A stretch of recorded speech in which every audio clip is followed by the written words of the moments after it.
Hello, hello.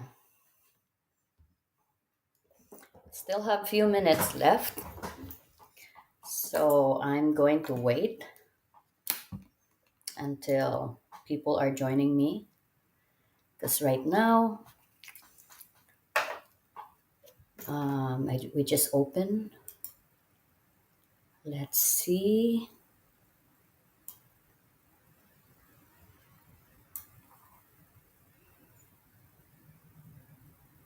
So I have few minutes, so I'm gonna continue drinking my breakfast. Ito yung breakfast ko ngayon.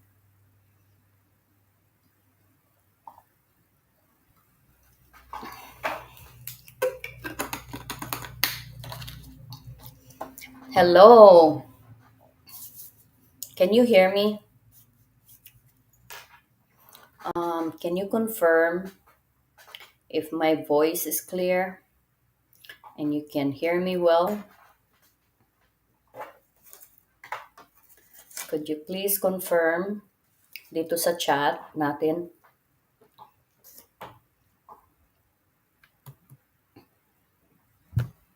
And thank you so much for joining. Okay, yes po, sabi ni Crystal. Thank you, Crystal, for confirming that. So, we still have a couple more minutes. 2 more minutes. Hello, guys. Thank you so much for joining. No, again, this is Arlene Stone, aka Arlene Rocks, the Brave Heart. I'll Mark Amarelia. Yes, ma'am. Okay. Hi, Mark. Thank you for joining. So, today, meron tayong magandang topic. It's very interesting ang topic natin today, no? But we'll just have to wait for um, 1 minute. Good morning, Mercy. Good morning. Good morning sa inyo, no? Sa mga morning dyan at sa mga evening naman, lalo na dyan sa Philippines. I think it is 11:46 p.m. It's almost midnight. So, thank you so much, guys, for joining.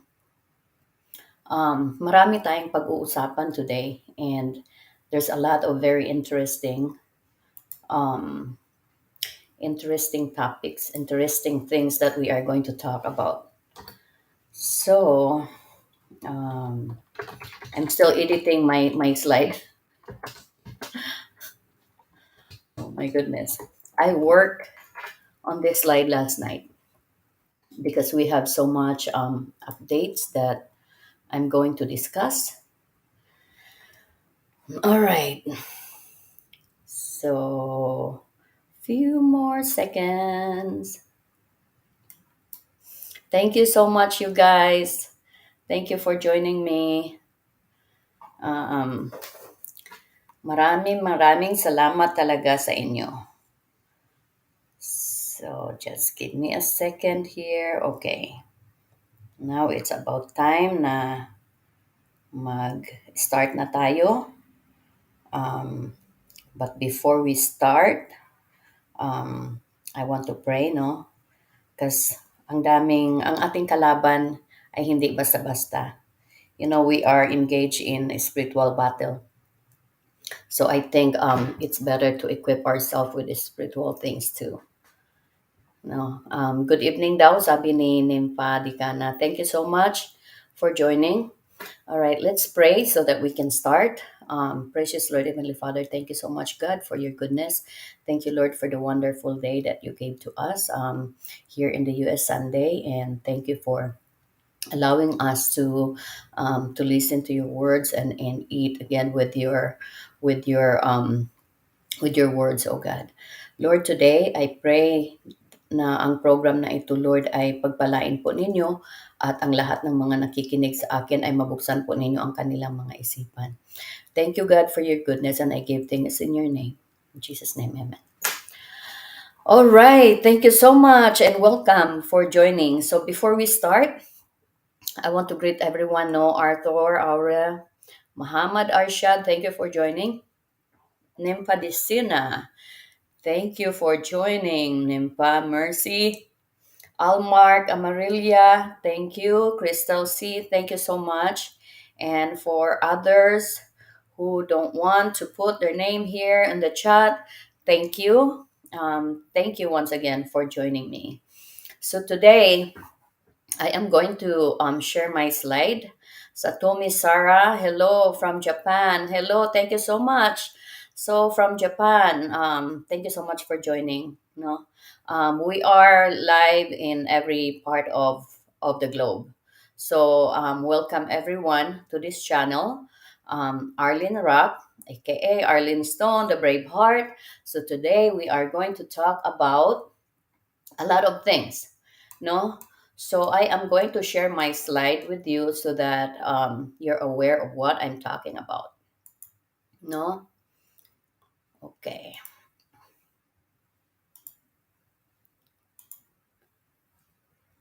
All right.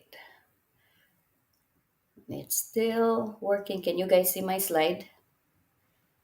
Can you confirm if you can see my slide? Have a good day to all of us. Yes, Truth Fred, thank you for being here. Can you confirm if you can see my slide?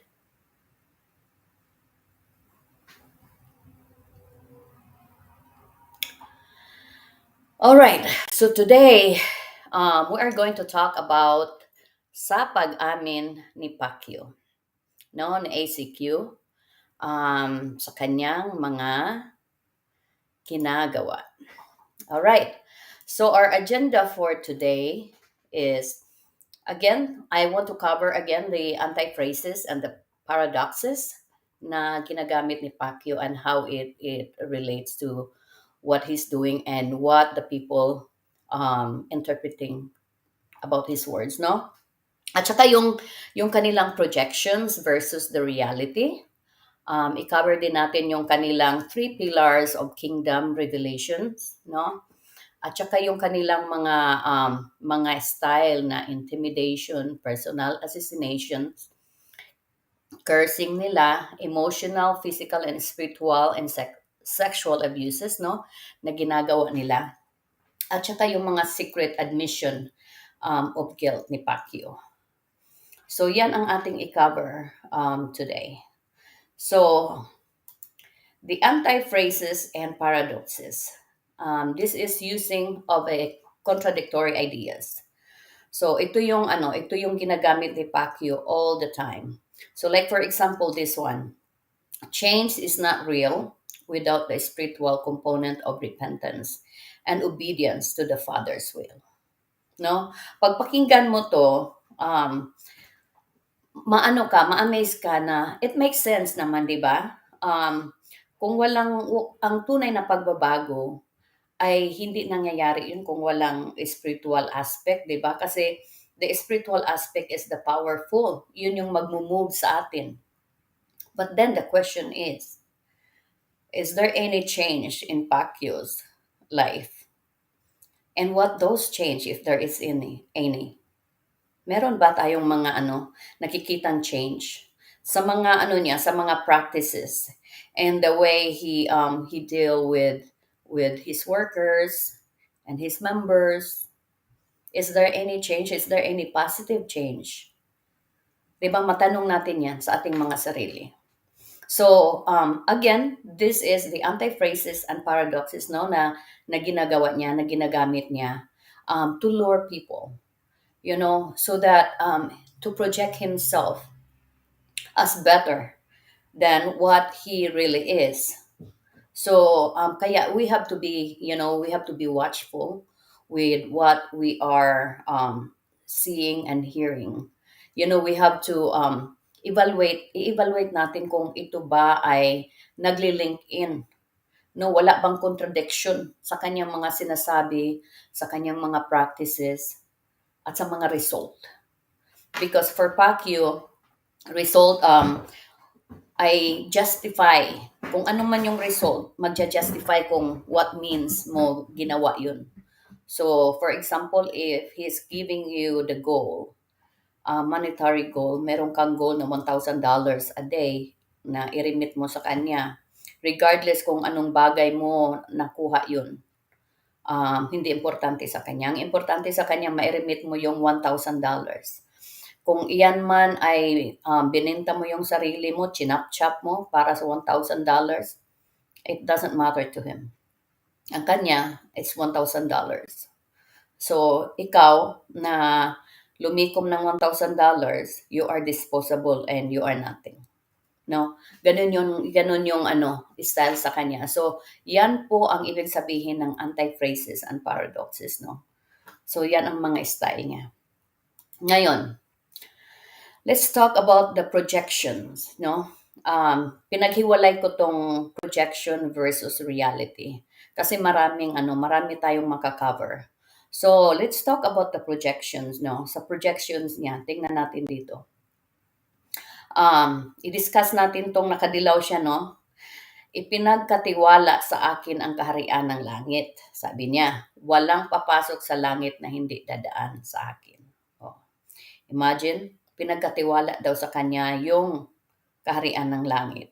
Sino ba ang nagtiwala sa kanya sa kaharian ng langit? Is he replacing Jesus?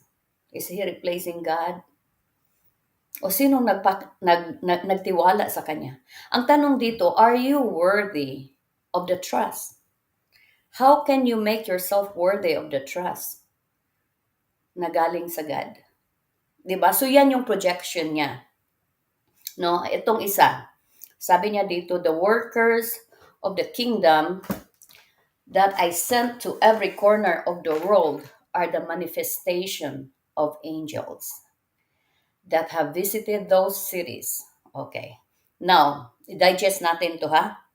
Digest natin pareho. The workers of the kingdom that I send to every corner of the world are the manifestations of angel that have visited those cities. So manifestations daw yun ng angel, yung mga mga workers na pinapadala niya sa iba't ibang lugar. Now, paano nagmamanifest yung kanyang mga angels na pinadala? Yung kanyang mga workers. Paano sila nagmamanifest? Ang tanong natin. 'Di ba? So we all know that they manifested, number one, by doing solicitation, by scamming people, by selling stuff and pretending that they are either their student, so self-supporting student, o sila ay mga single parents na kunyari nagpapaaral sa kanilang mga anak, o sila ay mga tawag nito, mga balo, no? Na nagsusupport at may kunyari patay na yung kanilang mga magulang, yung mga bata, no, na nagtitinda o nagsusulisit. Kunyari patay na daw ang kanilang mga magulang at sila ay mag-isa na lang. So yun ang kanilang mga style. So that's how his workers manifested like angels. So anong klaseng angels yun? Ang tanong natin, no? Follow-up question. Anong klaseng angels? Yan ba ay angel of God? When you scam people, when you take something from people by pretending that you are somebody when you are not, by pretending that you are helping the destitute children when you are actually doing something na to support the head of the syndicate. Is that manifestation of God's angel, or is that the manifestation of the devil? Yes? So I want you to think about that. Now let's continue. They have no intention but to bless, to save, to do good, and to obey the command of the Lord. Oh, imagine, wala daw silang ibang layunin kundi ang i-bless ang mga tao at to save and to do good. How are they saving people? Ang question dyan. They don't go to house to people's to person by person and try to preach the gospel or try to give anything to them. How are you saving and how are they doing good to people when they are not giving, instead they are taking? You get it? No, they are not giving anything.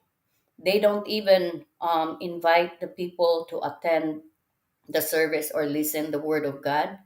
They don't even knock people's door and try to explain to them the plan of salvation. None of that happens. But instead, they go to person or house to house and take whatever they can take from those people by lying, by scamming, by pretending that they are a member of the organization. And then when you ask them, if they are from Kibuloy, they will say no, even though it's so obvious. No, hindi kami kay Pastor Kibuloy, hindi namin yan kilala. Oh, di ba? So, ganun yung style nila. So, is that really saving people or doing good or obeying God's will? Di ba? So, that is the projection. Now, let's continue. It says, okay, love your neighbor as yourself. They have no intention to destroy. Oh, their only intention is to praise God and lead the people to repentance and lead them to a happy, holy, and blessed life. So, how are they leading people? When Kibuloy send these workers to every part of the world, and he claimed that they are the manifestation of angel and they are there in those areas not to hurt or to take anything but to bless, to save people, and to love them as their neighbor, like themselves. Wala silang intention to destroy. Uh, they will lead these people to repentance. How are they doing that? Are they actually performing all these things, or that's just the projection? Diba? When we evaluate what they are doing, when they go to every places and meeting people, none of that is true. No? Hindi naman sila pumunta doon para mag-soul winning. Hindi sila pumunta doon para magbigay ng pag-ibig. How do you practice love? Give the compassion to people because they don't have compassion even to their own kind. No, they don't have that. At wala din silang intention na dalhin yung mga tao sa repentance because they're there and their intention is to gather money for Kibuloy. Yes? Will you disagree? Sabihin nyo sa akin kung ito gawa-gawa ko ha, na mali yung aking mga perception. Sabihin nyo sa akin, kayong mga workers, no, at members, sabihin nyo, nagawa-gawa ko to kung hindi totoo itong mga sinasabi ko. And this is just one of my evidence na yung mga sinasabi niya ay opposite sa kanilang mga practices. Tingnan mo itong si Lola. These two old women, they are two different people and taken from different places. Ito, nakuha to sa Davao area. Ito, nakuha to sa Manila. And I was taking this by myself. So, tingnan mo. Yan ang dahilan kung bakit niya pinapadala ang mga workers niya sa iba't ibang sulok ng mundo to pretend something, to pretend that they are doing the fundraising for these organizations, these fake organizations, no, na mga pagmamay-ari ni Pacquiao para masuportahan ang kanyang lifestyle. So, yan ang ginagawa niya. Now, let's talk about the realities. No, that is the realities, one of the realities. But is that all the realities there is? There are more, guys. There are more realities. Now, ito gusto kong balikan to. Gusto kong pag-usapan itong isang reality na to. Itong dalawang to,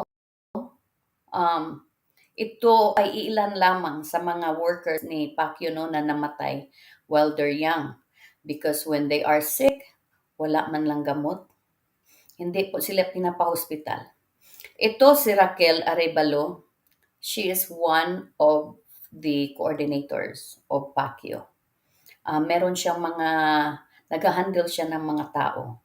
Well, this, my friend, Lilibet Reyes, no, she's been serving PACU for almost 30 years. Magkasama kami niyan. Magkasabay kaming pumasok as workers. Dumating yung time, no, na nagkasakit siya at hindi man lang pinadala ng hospital. Ako pa yung nagbayad ng kanyang mga gamot at pati pagkain, no? So tingnan nyo, ito galing sa kanila to, no? Sabi happy graduation daw. Oh, congratulate nila yung mga namamatay. Kasi happy graduation daw. Buti pa kapag mamatay ka pala, may graduation celebration.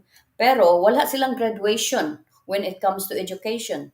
Kasi none of them went to college or went to school na para graduate.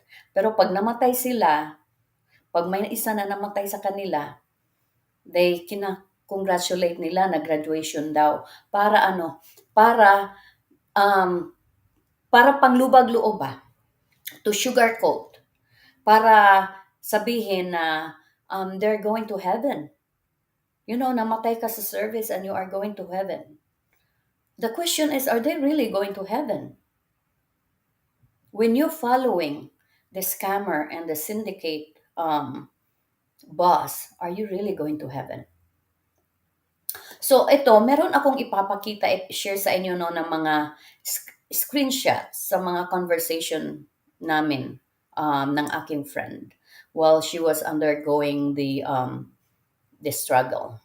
So gusto ko lang i-share to just to prove no na yung projections at reality sa kingdom ni Pacquiao are two opposite things.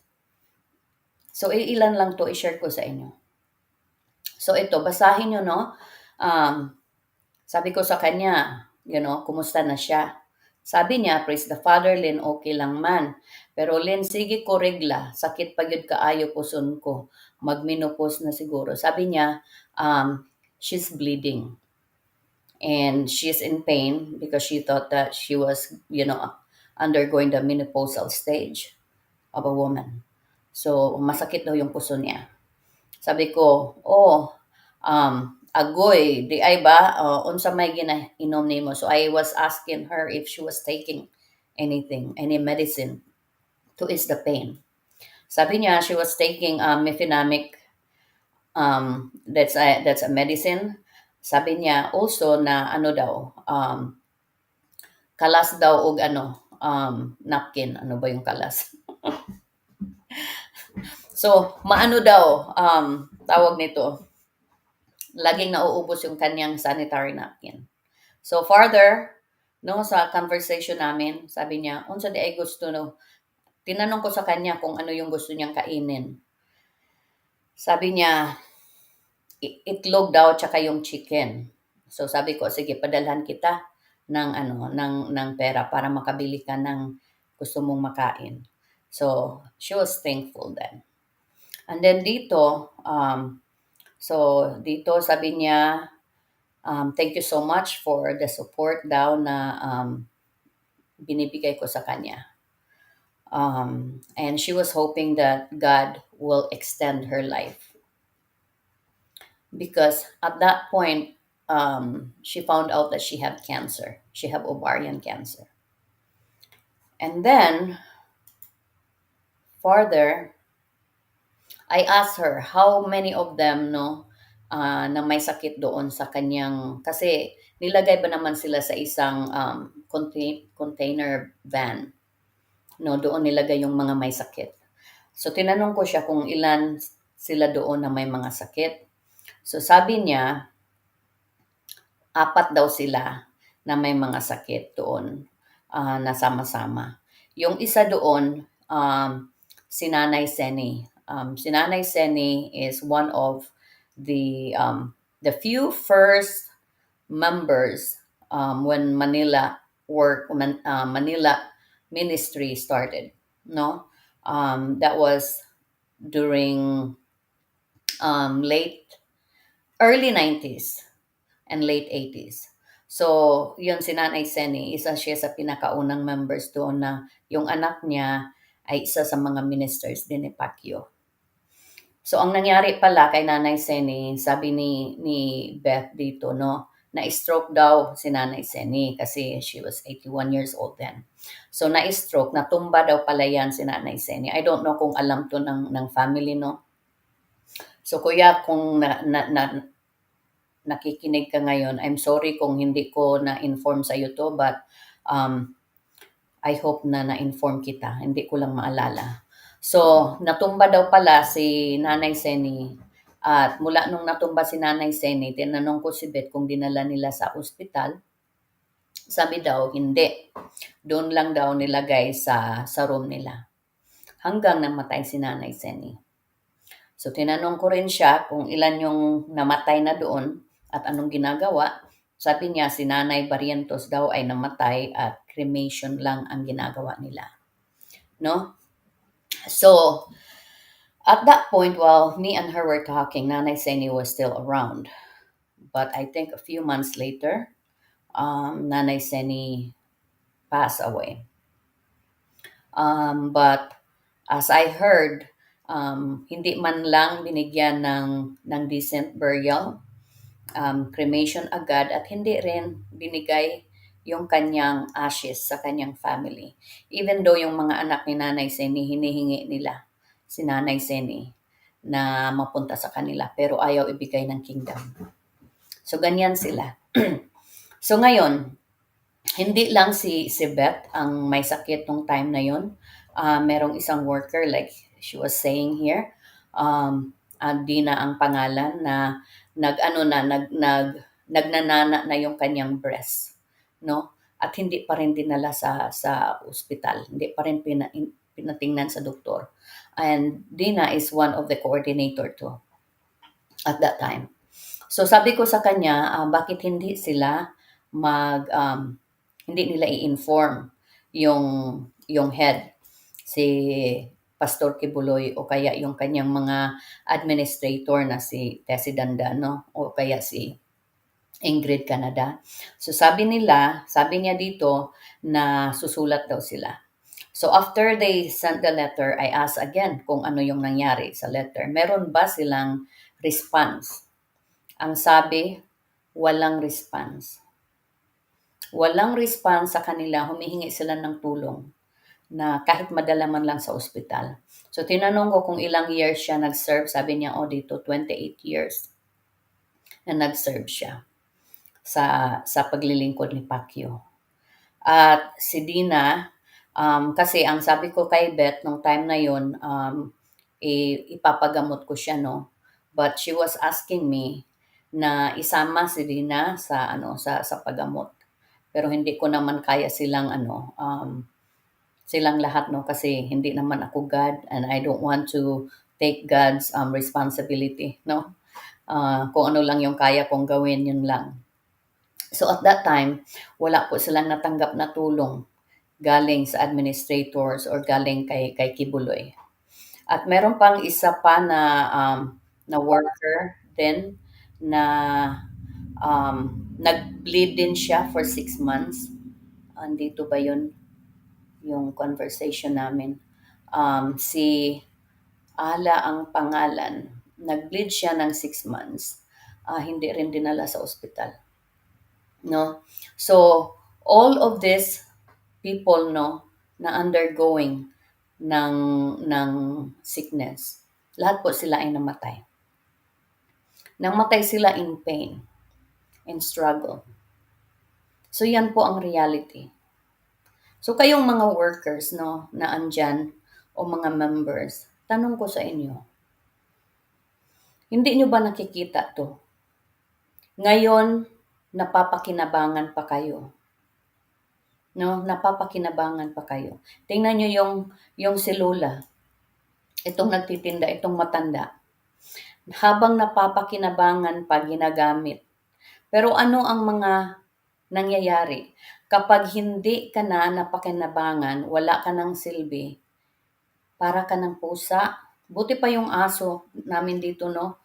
Pag nagkasakit ng konti, dinadala namin sa ospital agad. because we are human. Nararamdaman natin yung sakit in every soul, regardless kung anong form yun. 'Di ba? Pero kay Kibuloy, wala.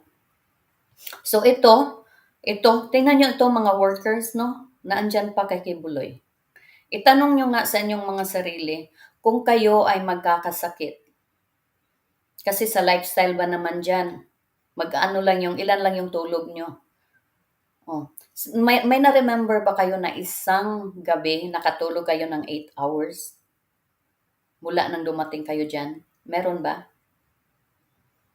Tapos yung lifestyle nyo, ulan, init, bagyo, tsunami, nasa labas kayo. Minsan wala pa kayong kain kasi hinahanap nyo pa yung pati yung pagkain ninyo.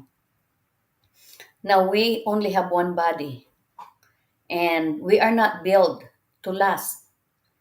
That's not how we design. That's not how God designed us. No? So, we are built to rest. God formed us, designed us to work and to rest at the same time. Pero sa inyo, walang rest, kung hindi, puro work. For what? Para sa sindikatong boss ninyo. No? So, pag kayo nagkasakit, katulad nito, katulad ni Beth, tsaka ni Raquel, tsaka ni Titing Ayang, ni Mikmik Rosete, ni Sugaste na couples, and name it, ang dami nila. Froilan, ang dami nila na namatay doon. Puro sakit. Walang gamot.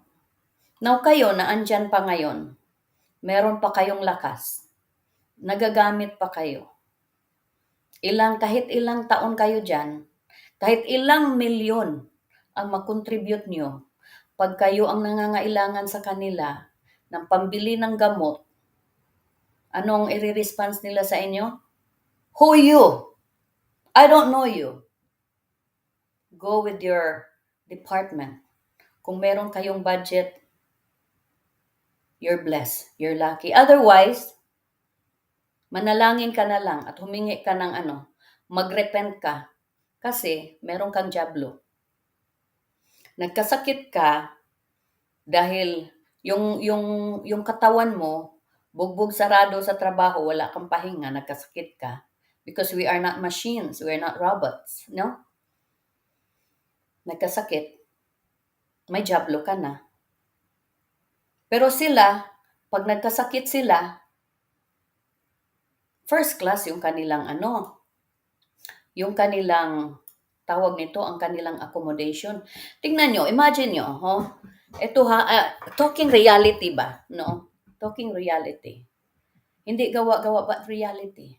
Yung mga Canada, for example, yung mga Canada, pag nagkasakit sila, saan sila? Sinasabihan ba sila na na lang sila? Manalangin na lang sila dyan, magrepent, kasi may jablo sila. Tingnan mo mga anak ni Inting. Example, Inting Canada. Mga workers, no? They are there to offer their self for God. Pero anong nangyayari? Naging katulong sa mga Canada. Pag nagkasakit sila, Davao Duc agad. Saint Luke. Kahit si Pacquiao. Na inatake sa puso yan si Pacquiao. Anong nangyari? Takot mamatay. Nagpadala sa Davao Duc.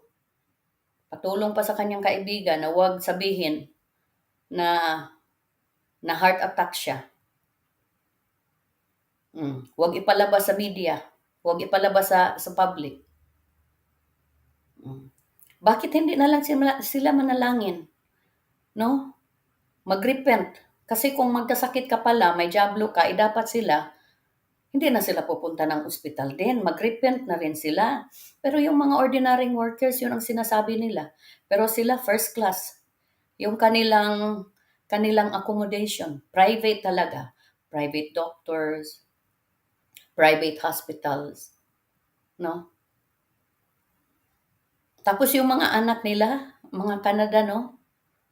Ang ganda ng ng buhay. Eskwela, pinapaaral, private. Pero yung mga workers, yung mga ordinary workers, no, yung mga anak nila, nakapag-aral ba? Ilan yung mga dumating sa akin na report? 7 years old, 8 years old, hindi marunong magbasa. Kasi kahit preschool, hindi man lang nakaapak. Pero sa mga malapit sa puso ni Pacquiao, talagang first class. O mayaya pa yung mga anak nila. Pero kayong mga ordinary worker, ano yung buhay nyo? Meron ba kayong yung sitwasyon ba ninyo, pareho ba sa kanila? Sa mga Canada?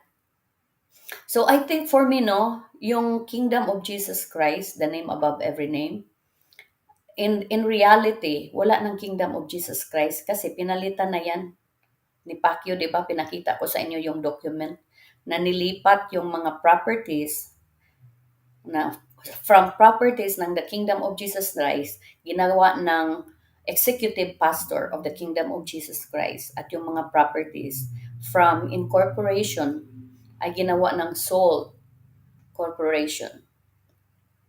At ang sabi doon sa document, na walang isa sa mga workers or members na merong stake, na merong claim sa mga properties na yun. Kung sino lang ang mga pangalan na nakalagay doon, who are Canadas, Ingrid Canada, Pauline Canada, Inteng Canada. Nasa kanila yung mga properties ng kingdom sa mga Canada. So therefore, this is not the kingdom of Jesus Christ, but instead, the Canada's kingdom.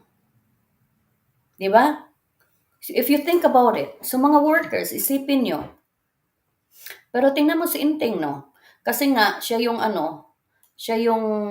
right hand ngayon ni Quiboloy, Pag namamalo yan ng mga workers, parang halos na lang patayin on the spot. Very abusive. Very, very abusive and inhumane. So ganyan ang mga nangyayari dyan. Yan ang reality sa loob. So, mga workers niya, hindi man lang mabigyan ng gamot, hindi madala sa ospital pag nangangailangan ng tulong. Samantalang, ang iba sa kanila almost 30 years na nagsiserve, Kung isipin mo, meron daw siyang ganito. Meron daw siyang stadium at billionaire daw siya. Pero mga workers, wala man lang kahit pagkain, enough na pagkain, gamot, hospitalization. Pag nagkasakit sila, buong buhay nila, nagtitinda, nagsusulisit, ulan, init, bagyo. Pag nagkasakit sila, ganun din ang ginagawa. Naglilinya doon sa lingap. Tapos wag sabihin na members o worker ni Quiboloy kasi masira yung image ni Quiboloy. Yung magandang image ni Quiboloy masisira kapag nalaman na yung mga workers niya ay doon nagpipila sa sa lingap. 'Di ba? Kaya isipin yung mga workers. Sacrifice na kayo ng sacrifice buong buhay niyo. Tapos pag nagkasakit kayo, nagsasacrifice pa rin kayo. Silibit nga, kahit mamamatay na, nagbubungkal pa rin ng lupa para magtanim, para may makain sila. Kasi hindi provided. Sige, isipin nyo, yan ba ang gusto nyong ending sa mga buhay ninyo? Yan ba? Do you really happy? Is that really the will of God for you? Sige nga, itanong nyo nga sa mga sarili nyo. Kung may mga pag-iisip kayo, itanong nyo, is that really the will of God for you? Namamatay kayo ng ganyan. Lahat naman tayo mamamatay, but I don't wanna die that way. Definitely not. Diba? Kaya isipin nyo, mga workers. Ito lang, tingnan nyo, itong golf club lang ni Pacquiao is worth almost 1 million pesos. Pero mga worker niya hindi mapagamot. So that means na mas importante kay Pacquiao yung mga material na bagay kaysa kaluluwa ng tao, kaysa mga buhay ng mga tao. Nakita nyo ba yan, mga workers? O ito, mga helicopter, mga jets, millions of dollars. Pero kayo, meron bang 10 pesos na bigay sa inyo para bumili ng gamot? Tapos magpapakamatay kayo dyan? Is that really worth dying? Sige nga, is that really worth dying? Isipin nyo kung may mga isipan kayo. Ginagawa ko to not for myself, but for you. Kasi nasasaktan ako for you guys. Because I was in your shoes.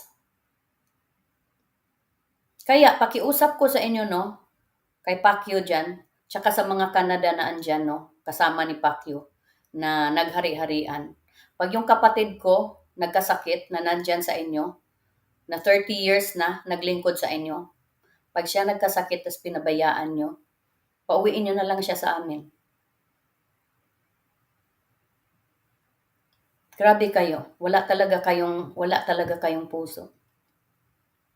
Is that the God is serving? Or is that the God, the representation of God?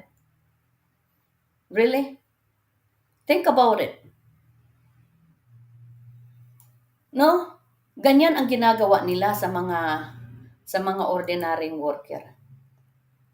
Pero si Pacquiao, tingnan nyo, yung buhok niya, hair transplant, yan lahat. Kalbo yan noon. Hair transplant. Magkano bayad ng hair transplant? Oh. Yung ipin niya, pustiso yan noon. Anong ginawa ngayon? Naka-veneer na. Kanong gastos niyan? Oh. Tapos yung mga botox niya, tsaka yung mga mga stem cell treatment, mga fillers ginagawa sa mukha niya para magmukhang bata. Magkano bayad niyan? Pagka hindi pa satisfied o kulang sila sa oras, pinapadala pa doon sa Davao yung nurse para mag-conduct ng treatment, ng stem cell treatment. Pero mga workers na nag-sacrifice, kahit 10 peso, wala man lang maibigay. Grabe. Oh, tas mga Canada families, they go to private hospital.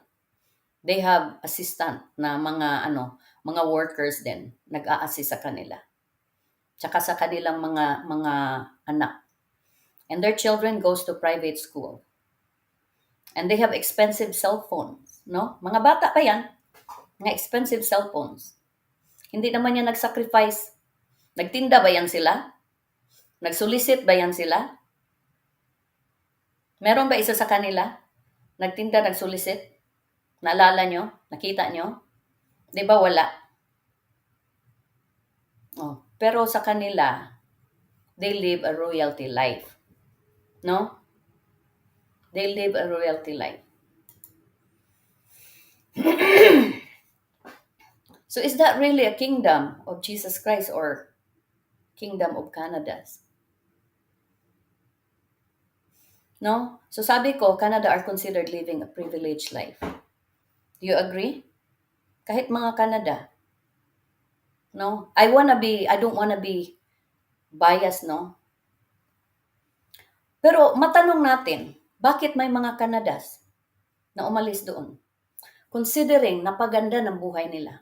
Katulad ng mga Canada, no, na lumabas, na grabe ang nila, ang ginawa nila. They smash them to the ground. Mga Canada, lalo na yung dalawang mga attorney na nag-graduate sa Ateneo, na naging attorney ni Quiboloy. Umalis sila doon. Considering they have a perfect life. Meron silang maganda yung university na pinupuntahan nila. Meron silang sariling sasakyan, no? Na bayad yung kingdom. Meron silang, sa bahay sila, sa Monteret sila nakatira. Oh, bayad yun ng kingdom. Free sila. Meron pa silang honorarium, allowance, 40,000 pesos a month. Mga properties, nilagay sa mga pangalan nila.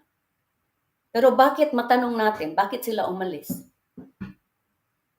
Umalis ba sila dahil gusto nilang palitan si Quiboloy? Sa posisyon ni Quiboloy na maging disappointed son of God? Kasi kung yan ang purpose nila, bakit sila aalis? Umalis sila because they have values. Hindi nila pwedeng ibenta yung kanilang mga kaluluwa sa ganitong pamamaraan ni Quiboloy. Kaya umalis sila. They have good life. Di ba kayo naman mga worker, sabi nyo, ang ganda-ganda ng buhay nila. Pero sabi nyo, trinidor nila si Quiboloy. Pagta-tridor ba yan? Ang umalis doon dahil hindi mo na masikmura yung mga inhumane practices na mga nakikita. Mga nakikita natin sa ating mga mata. Lunukin na lang ba natin lahat kahit hindi mag-sink in sa ating mga sarili, sa ating mga puso? Lunukin na lang ba natin lahat?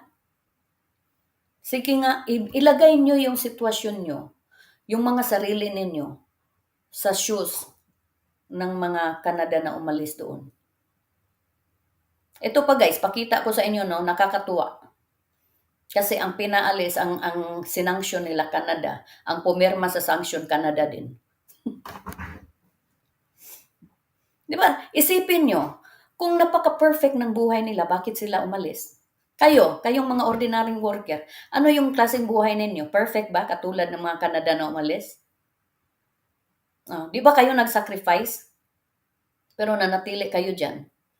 Kasi you are willing to sell your soul dito sa sindikatong disappointment, son of God, o son of Lucifer, o whoever you call it. Di ba? Itanong nyo nga, mag-make sense ba? Kung perfect ang buhay, bakit aalis yung mga tao? Perfect ang buhay nila sa paningin ng mga tao. Sa paningin natin. Kasi hindi natin alam yung mga personal values ng bawat isa. Hindi natin alam ang mga tawag nito. Yung kanilang mga principles ng bawat isa. Hindi natin alam.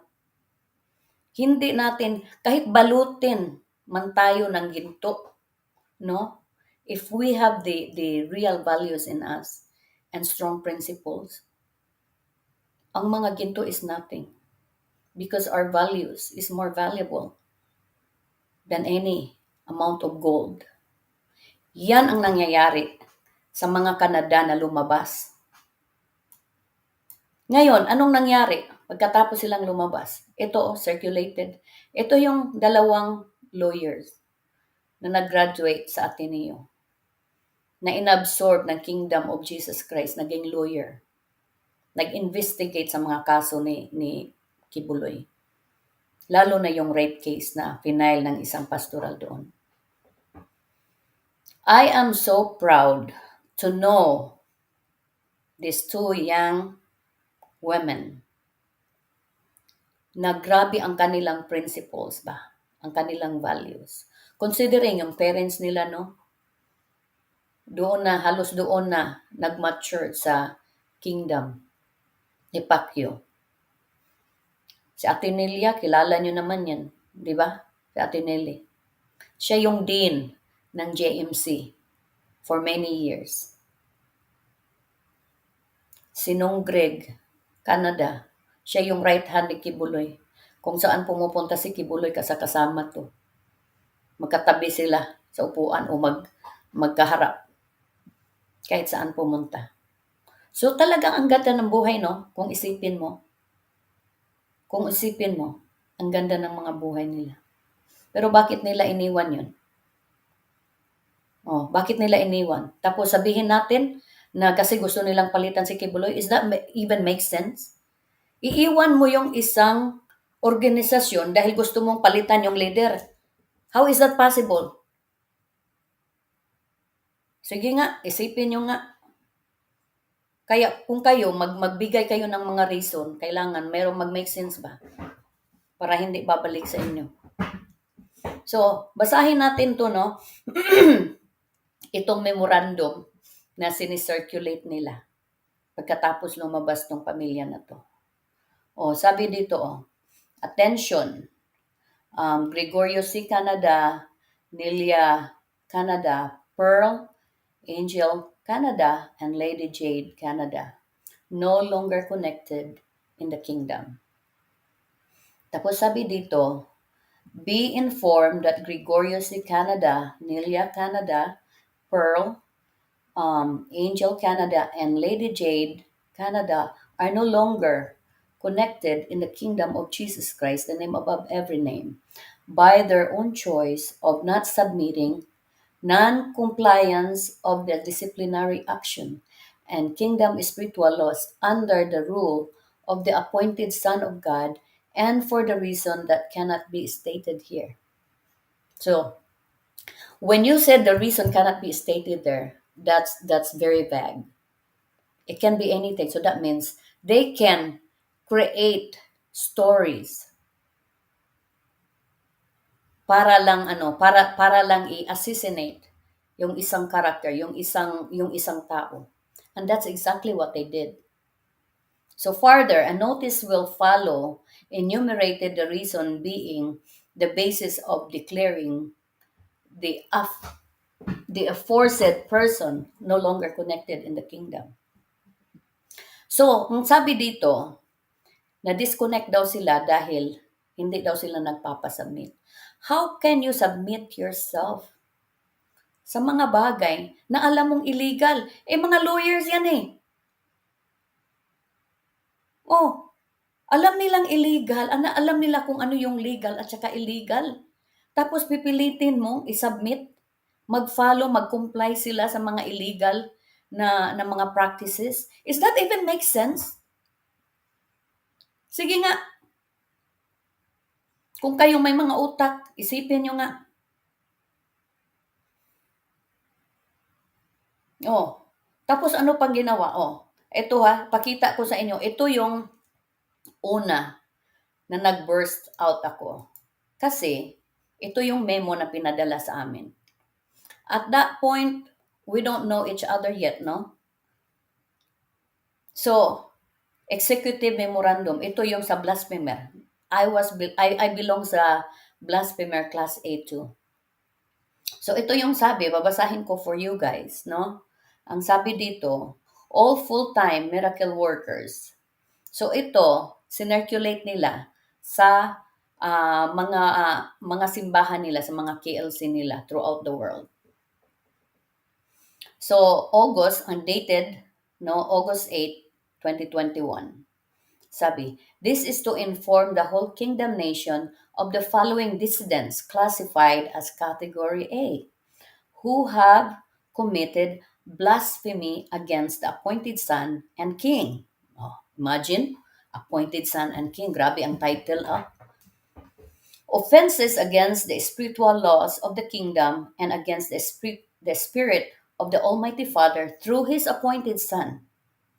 Meron pa silang Galatians 5:19 to 21, Titus 3:10 to 11, John 3:16. Oh my God, ginamit pa yung word of God para sa kagaguhan ni Quiboloy. Tapos meron pang mga miscellaneous offenses daw kami, include disobedience, jealousy, backsliding, envy, dishonesty on financial matters, rebellion, discontentment, immorality, lying, pretenders, pride, refuse, corrections, discipline, taking advantage of the kingdom goodness, treachery, traitors, undermining kingdom security for love of money. Ito daw yung mga kasalanan namin. Mga disobedience daw kami kasi gusto nila na you have to surrender yourself and obey no matter what. Kahit pa yung tae ni Quiboloy ipakain sa amin, kailangan kainin namin kasi galing yan tae yan ng king, ng appointed son, ng disappointment son. Imagine, ayaw na lang talaga niya na gamitin yung mga utak namin. So yan daw yung dahilan, no, sa mga kasalanan namin. Jealousy, backsliding. Crime na yon, backsliding. Envy, ano bang dapat kainggitan doon? Yung kanilang mga buhay na nagmamalimos? Oh, mga buhay nila na nang i-scam ng mga tao? Oh, yan ba ang dapat kainggitan? Oh, dishonesty. Dishonesty kasi pag sabihin mo ang totoo na mga nangyayari, dishonesty kasi yung honesty sa kanila, itago mo yung totoo. Oh my goodness. So yan yung ano nila. Tapos pagka nag-step up ka, nag speak up, rebellion ka na. Oh. Tapos pag ayaw mo sa mga utos nila, discontentment ka na. Grabe. So ano pa dito? The whole kingdom nation, including kingdom miracle workers and full-time miracle workers, are strictly prohibited from communicating with these blasphemers. Do not communicate, block, unfriend them on Facebook and other social media accounts. Record communication, calls, texts, and chats from this category A dissidents. Oh, o bakit nila? Ngayon, ang tanong dito, bakit kailangan na i-block kami? O i-unfriend kami? O hindi kami i-communicate? Bakit? Kasi may mga jablo kami? Or baka malaman nila ang totoong stories ng side namin? 'Di ba? Kasi ang gusto ni Pacquiao, yung side lang niya ang naririnig, ang pakikinggan. At huwag makinig sa side ng iba. Kasi, pag nakinig kayo sa both side, ma-open yung inyong mga mata. Katulad ngayon, kung nakinig kayo sa akin ngayon, ma-open na hanggang mamatay kayo dyan, kung hindi kayo mag-decide, mamamatay kayo sa hirap. Buong buhay nyo, naghirap na, hanggang sa kamatayan, maghihirap pa rin kayo. Kasi kahit pambili ng gamot nyo, maglilinya pa kayo sa init-init o mag-ulan, magbagyo dyan sa lingap.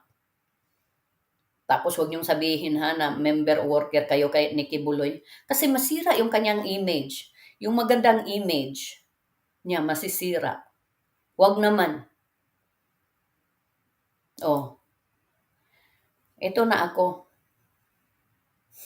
Nandito sila, mga Canada. Grabe, ang privilege ko talaga, no? Naging class A ako, kasama ko itong mga mga royalty sa class A. Ang tagal ko nang nawala doon. More than 20 years nang ako wala doon. Pero naisama ako, ngayon lang ako naging kasama sa memorandum nila na executive memorandum. Kasama sa mga royalty. Nakakatawa. Ayan oh. Wow, I'm so honored. So privileged. Nakakatawa. Oh, si Sheer Bandari. Oh. Tapos, tingnan yung pumirma. Ingrid Canada. Tingnan nyo, hindi ba kayo natatawa? No? Diyan natin nakikita, no, na if you are loyal to Pacquiao, like what he asks, what he wants from his workers and his members, you are willing to sacrifice even your brother, even your sister, even your niece, your nephews. You're even willing to kill them if Pacquiao asks you to do so. You will do that. Ganyan ang nangyayari kapag pakikinggan yung si Pacquiao. Mawawala kayo sa mga sarili ninyo. You will be living life not by your choice, but his choice. Because you surrender your will to think, your will to make your own decision para sa kanya. Kaya tingnan nyo, di ba kayo natatawa? Yung mga blasphemy nila, mga Canada. Yung pumirma sa memorandum, Canada. Di ba? Hello. O nakikita nyo na, guys. You know, that's just one part of the equation sa mga nangyayari doon. Kapag kayo ay maging loyal kay Pacquiao, kahit kapatid ninyo, papatayin ninyo. Kahit pamangkin ninyo, iaalay ninyo, iparape ninyo dyan kay Pacquiao. Dahil sa inyong mga loyalty. Tapos sabihin yung loyalty nyo sa Panginoon. At Panginoon ba yan? Is that the actions of God? Yan ba talaga ang gusto ng God, ng Panginoon na gagawin natin? No, yan ba? Tapos, dahil hindi ka, kasi ganito yun doon eh. Kapag ka ayaw mong sumunod, bibigyan ka ng chance, no? Sulat ka lang ng commitment letter uli. Tapos, magpapaano ka, you have to prove yourself. Papatunay ka. Ilalagay ka kung saan ka ilalagay, sa tamayong o whatever, lalagay ka doon, magpatunay ka lang. Ngayon, pag ayaw mo, and you decide to leave from the organization, alam mo kung anong gagawin nila? Tingnan nyo ito, ginawa nila. Mga Canada to, guys, considering mga royalty. Pero anong ginawa? Character and personal assassination to the max. Truth defender daw sila. Anong sabi? The family of traitors and robbers. Mga robbers daw sila. Alam nyo bakit sila tinawag na robbers? Kasi yung ibang properties ng kingdom nakapangalan sa kanila.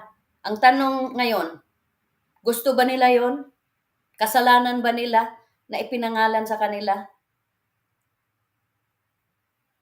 Sige nga. Meron ba talaga silang pera na dala? Sabi milyones daw.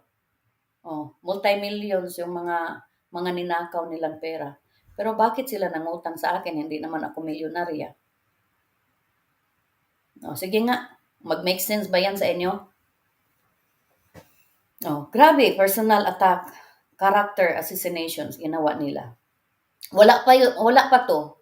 Hindi ko lang nakunan ng screenshots yung mga ginawa nila na nilagyan ng mga horns. Lalo na to si Sher Bandari. Si Sher na-convert to sa Singapore. Nag-aral to sa Singapore ng college. Na-convert kasi inimbita doon sa Singapore na KLC. Umattend, naniwala, nag-commit.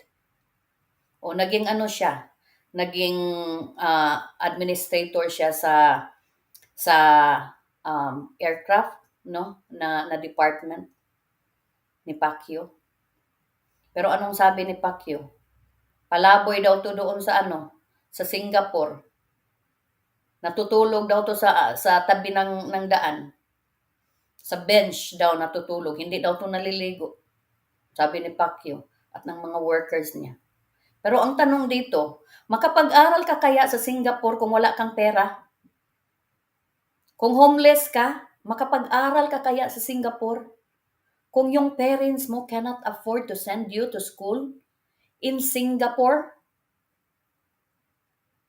Sige nga. Si Sher, taga Nepal to, yung family niya nasa Nepal. Yung parents niya are professionals in Nepal. Pero dahil umalis, nung okay pa siya, nung pumasok siya, syempre, nag-trust. Like everybody else, di ba? Lahat tayo, nag-trust. Buong puso. Pananampalataya. Walking Bible to ni Quiboloy. Buti pa to, memorize yung Bible. Alam niya kung saan i-quote yung mga sinasabi ni Quiboloy. Pero si Quiboloy, hindi. Kasi puro gawa-gawa lang niya yung mga claims niya. Nung nandoon to, talagang kahit saan pupunta si Quiboloy, kahit yung mga tawag nito, mga politicians na mga kaibigan ni Quiboloy, kasama din to si Sher. Kasi gwapo din naman, may itsura din naman. Kaya front sila. Kasi doon, kapag may itsura ka, babae o lalaki, lalo na pag foreigner, ang dating mo, front page ka talaga lagi. Oh, yun ang ginawa nila kay si Cher. O front page lagi. Kaya sikat din to si Cher. O, kaya nung umalis, lalo nilang pinasikat. Biruin yun, dilagyan ba naman ng mga horns? O kung ano-ano pa tinawag nila kay si Cher. Hindi daw naliligo. Ano daw, natutulog sa tabi-tabi, sa daan. It doesn't make sense. Nag-aral ka sa Singapore, tapos you cannot afford, your parents can't afford. Hello? Kaya mga worker, no, isipin nyo, bago kayo magsalita, isipin nyo kung mag-make sense. No. Tapos ito pa, oh, tingnan nyo dito, si, si Jade, Canada. O kasi si Jade, when you believe, you testify that you believe, right?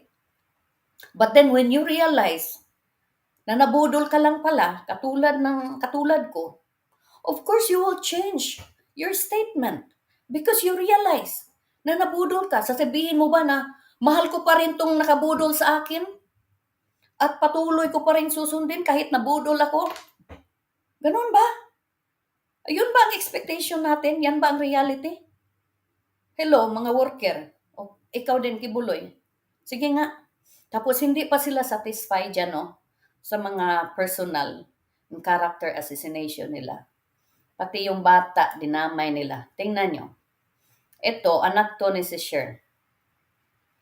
Tsaka ni Ken, ni Lady Jade. Anong ginawa nila, oh? Sabi, oh, luuyan ni mo, day. Imong papa pisot. Oh, this is the Bisaya ha na ano na post nila. Ing na imong papa day, di na siya sig panghilabot kay luxurious kaayo na og kahimtang imong amahan diri day. Unya ang nagsagop niya day ginadautan niya wanted daw sa FBI. Oh, wanted daw. Hindi sila naniniwala na si Kibuloy ay wanted ng FBI. Ginamit niya ang Arlene Caminong nga ano daw. Oh, sabi niya, burikat daw to sa Malati. Day, og Faith Kilon nga giabando na iyang inahanday. Oh, mo ni.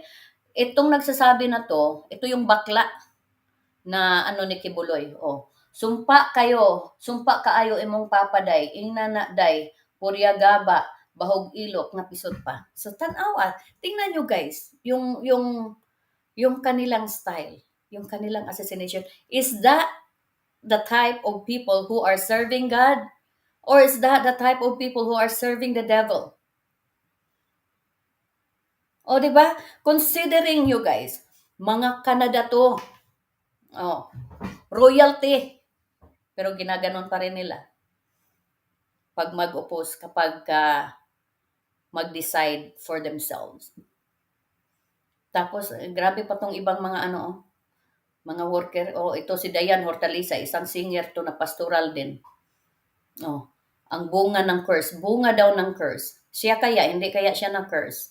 Anong sabi ni Kibuloy? Hindi na siya virgin nung ginagamit siya ni Kibuloy. Pinagtiyagaan lang daw siya. Para lang malinis siya. Pero pag nagkapagsalita, kala mo banal. Oh.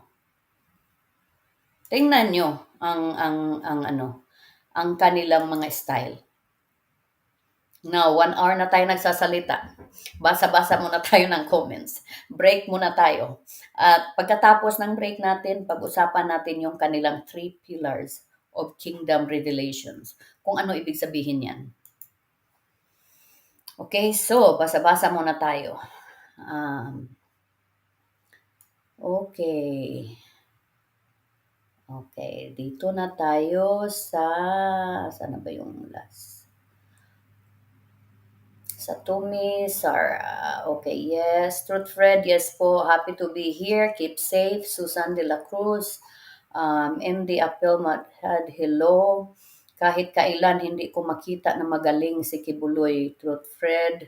Annabel Villanueva, Vening. Good morning, Ma'am Arlene. Good morning, Annabel. We are here in church now. Oh, you're in church. Okay. Thank you for praying for me. Okay, Mary ko, tama ka Arlene, they do not do the evangelism. Pagtitinda ang ginagawa nila. Kapirahan. Yes, puro kapirahan lang talaga. Connie, hello Arlene at sa lahat ng nanonood. Hello daw sa lahat, sabi ni Connie. And Truth Fred, bless the people, kanyang sariling members and workers, mas lalong naghihirap. Pait yun kaayo. Grabe yun kapait. So, Filipina Escala, good morning, beautiful. God is with you. Thank you so much, sister.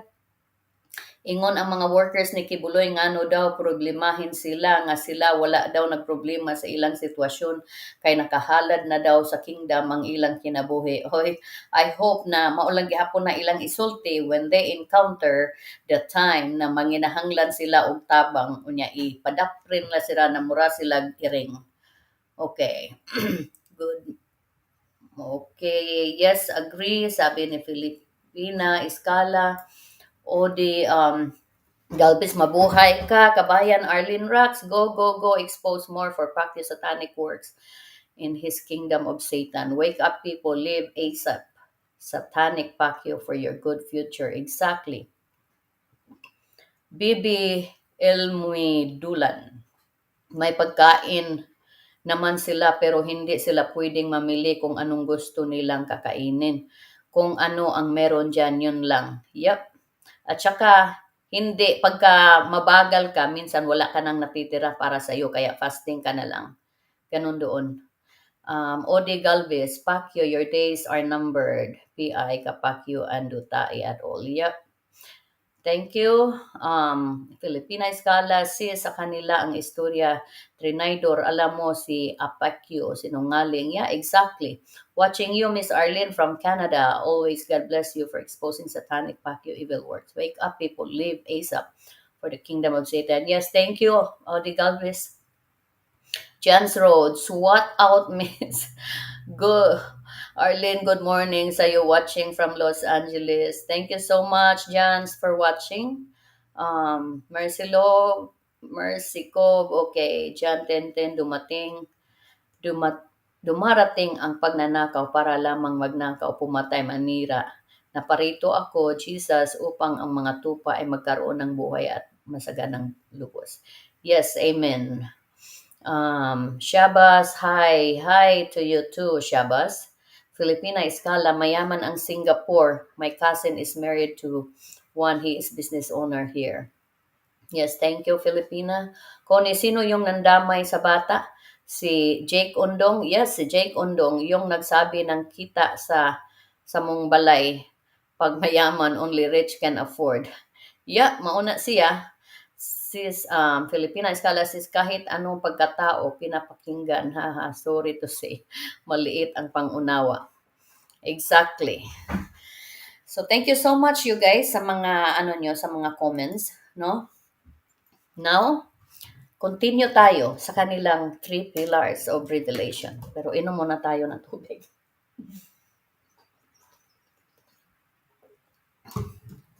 Okay. So, ngayon, pag-usapan natin yung kanilang 3 pillars of kingdom revelations. Ano yung 3 pillars na yun? Spiritual revolution daw, financial revolution, and revolution of excellence.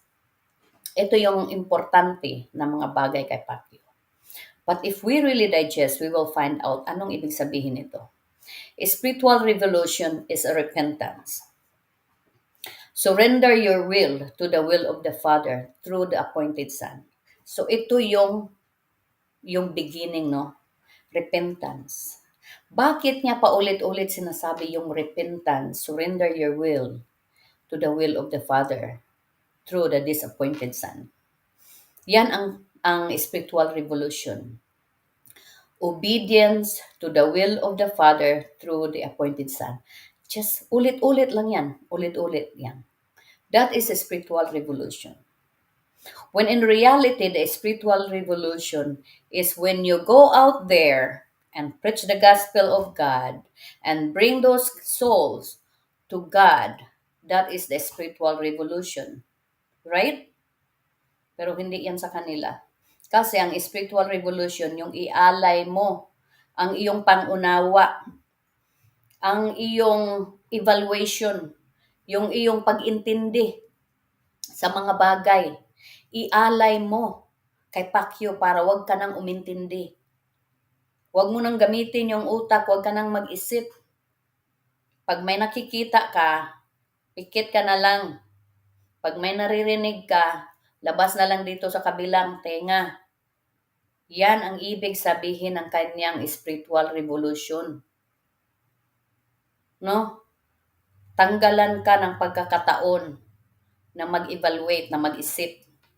Kasi ayaw ni Pacquiao na nag-iisip yung mga tao, yung mga workers niya. Kasi imagine, pag nag-isip kayo, anong mangyayari? Mawalan siya ng mga workers, mawalan siya ng mga machines. Oh. Siya na ang magtitinda ngayon, siya na ang magsusulisit kung ganun mangyayari. O kaya yung mga Canada na naiwan doon. No, yung mga ano, tawag nito, Ninja Turtles.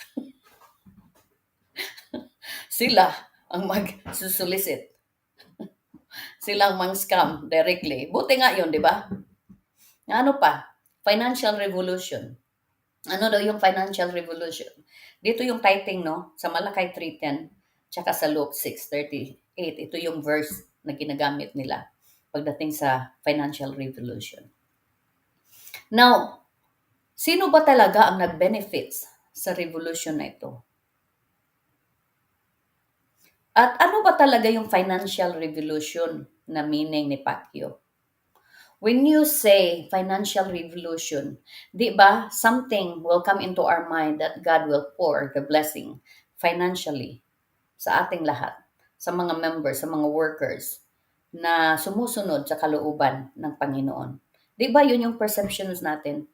If we don't think it through, magiging maganda na yung buhay natin kasi uulan ng pagpapalang pinansyal. Pero anong ibig sabihin yan kay Pacquiao? Ibig sabihin, financial revolution, kayong mga workers, humayo kayo at i-gather ninyo ang mga financial kung saan man kayo na-assign at dalhin nyo sa kanya. Yan ang financial revolution.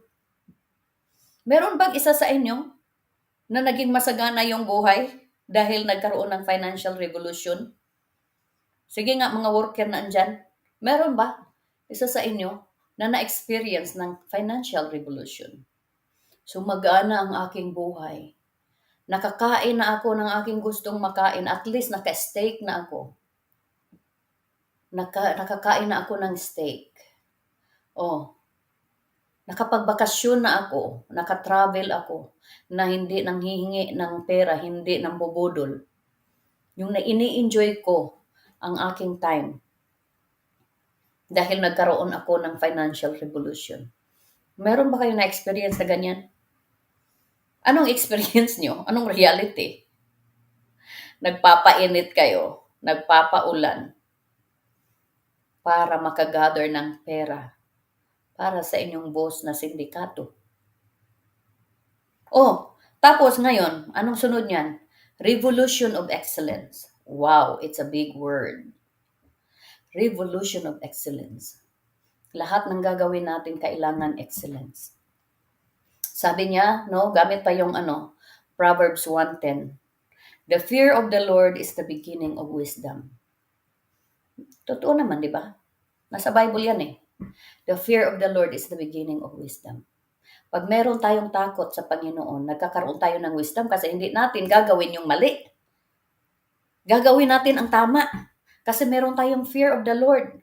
Pero sa kanila kabaliktaran. Pag meron kayong fear o Pacquiao, kasi si Pacquiao na yung Lord nila, gagawin ninyo lahat kung ano yung inuutos niya. Sabi the Father will give you knowledge, wisdom, and understanding. Tama naman, di ba? Ang sarap pakinggan. Bibigyan tayo ng Ama ng knowledge, wisdom, and understanding. For what? To do what? Para ano? Para ano yung knowledge, wisdom, at understanding na ibibigay sa atin ng Ama? At what type of knowledge yun? And what type of wisdom and understanding? Tanong nga natin, Pero ito guys, gusto kong i-discuss to sa inyo. Ang ibig sabihin niyan na revolution of excellence na magkaroon kayo ng knowledge and wisdom. Kasi kapag kayo ay pinadala ni Pacquiao sa iba't ibang lugar para mang-scam ng mga tao gamit ang mga peking asosasyon, kailangan marunong kayo at magaling kayong magsinungaling. Talagang excellent. Huwag niyong sabihin na member kayo ni Pacquiao or worker kayo. Kasi pag sinabi niyo, you don't have wisdom. You don't have knowledge. Ito nga example ko sa inyo, itong isang Ukrainian na pastoral din. Pinadala dito sa US para mag-solicit. Kasi every bare months, nagpapadala sila dito noon ng mga workers, no? Kasi malaki ang kita dito eh. Malaki ang palitan. So itong Ukrainian, nag-solicit ba naman dito? Sinabi kung saan siya, sino yung boss niya. Anong nangyari? Sabi, wala siyang wisdom kasi she is too honest. Ang honesty sa kanila ay kabubuhan. Pagka magaling kang magsinungaling, ang dami mong wisdom, ang dami mong knowledge. Kaya anong nangyari doon sa Ukrainian? Hindi siya makaalis mag-isa. Kailangan may kasama siya na taga-salita. Kasi wala siyang wisdom para kay Pacquiao. She is too honest. Kaya itong revolution of excellence, nilalagay ni Pacquiao sa mga isipan ng mga workers na kapag magaling silang magsinungaling, meron silang excellence. Excellence sila sa lahat ng bagay. Pag nagsusulisit sila, malaki yung kita nila, yung pop up nila dahil magaling silang magsinungaling. Yan ang ibig sabihin niyan, revolution of excellence. Everything comes down to money. Like I've always said, ang focus is money, not your soul, and not your, hindi para sa iyong kabutihan. Hindi sa kabutihan ng tao, kundi sa kabutihan ni Pacquiao. Yan ang ibig sabihin nun.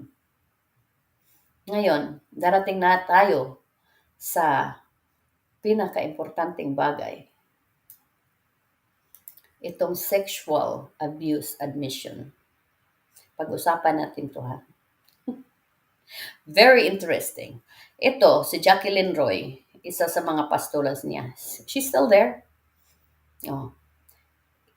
Pumalit to ngayon sa place ni Ing Salinas, ni Felina Salinas. Nung time ko, nung naging pastoral ako, si Felina Salinas, yung bugaw namin noon. Siya yung nag-i-interview sa amin. Alam niyo kung anong tanong sa amin? Sa akin, personally ha. Pero pari-pariho lang yung tanong. Tinanong ba naman sa akin kung virgin pa ako? Nung time na pastoral ako. Before niya tinanong sa akin yan, ang trabaho ko, mag-assist sa kanila. Naghihilot, naglalaba, dadala ng pagkain nila. But then after a while, tinanong ako kung virgin pa ba daw ako. Sabi ko, yes te. Kasi wala naman talaga akong experience. Hindi naman ako nakaranas ng boyfriend sa labas. Kasi 15 years old ako nag-worker eh. Tapos, ito pa yung follow-up question niya. Sigurado ka, hindi ka ginalaw ng tatay mo? Sigurado ka, hindi ka ginalaw ng stepfather mo? Kasi meron akong stepfather.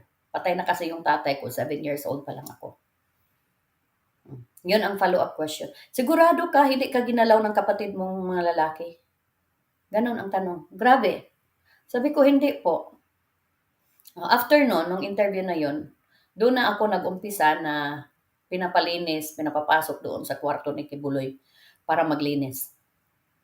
Hanggang pinapamassage na ako ng paa niya. Tapos may mga restrictions na. Hindi ko naman sinusunod yung mga restrictions nila sa akin. Kasi hindi naman tayo masunurin. Kaya they failed. Yung grooming process nila na failed sila. Pero tingnan mo ito si Jacqueline Roy. Anong sabi niya? Nababasa niyo ba? Oh, basahin ko ha, sabi niya. Actually, ang issue po dito ay hindi sex trafficking at rape. They just use those words para mas patok sa media at mas mabigat ang kaso dahil wala naman talaga silang kayang patunayan. Oh, sabi niya. Puro salita, rape victims, sino umabot ng 7 to 15 years dito sa loob ng kingdom, nakakalabas-pasok pa sa loob ng compound and their own will and expense? Wow, hiyang-hiya naman ako sa mga biktima na yan. Tapos sabi tinitreaten sila kaya ayaw magpakilala? Ah, kinilabutan ako sa kakapalan ng mga mukha. Sila na lang talaga ang aaksayahan ng panahon ni pastor. Kaming mga tunay na pastoral na nanatili sa kaharian. Bakit hindi nyo bilangin kung ilan kami dito at ilang years na kaming nandirito?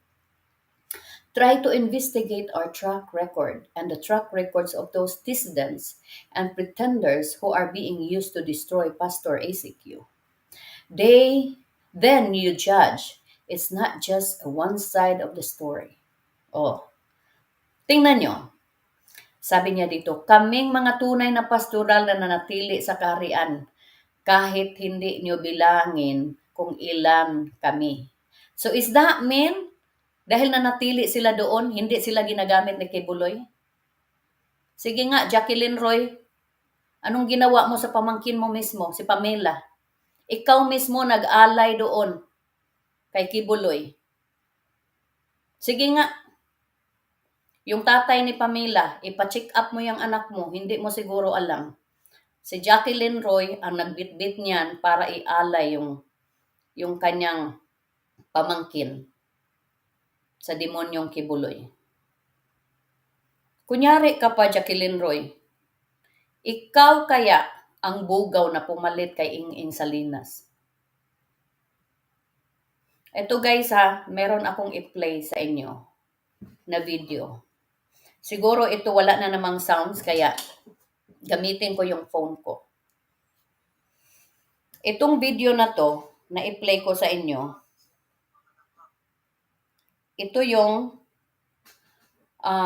voice recording ng mga pastoral. Nag-meeting sila, hindi alam ni Pacquiao na ni-record siya. At itong recording, sinend sa akin, pinorward sa akin. Ginawa na lang namin ng caption. Marami to. Isa lang ang naipalabas namin kasi sinabit namin lahat sa FBI. No? Sinabit namin lahat pero hindi ko kasi mapigilan yung sarili ko na hindi maipalabas to. Naipalabas ko to kaya na-trouble din ako. No, troublemaker talaga tayo ba? Pero okay lang. Kasi naipalabas na to, i-share ko na rin sa inyo. Nag-viral to nung inano namin, nung pinalabas namin. So i-share ko sa inyo itong isang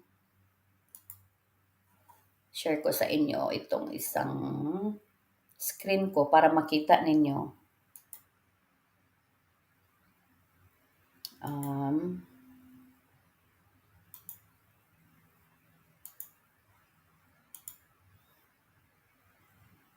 Nakita nyo yan, guys? Okay, so i-play ko yan. Tapos, gagamitin ko na naman itong aking microphone.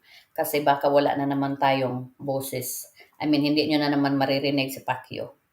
Pero ito, gusto kong marinig nyo to. Bisaya to, pero meron namang caption. No?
So, what do you think of that, guys?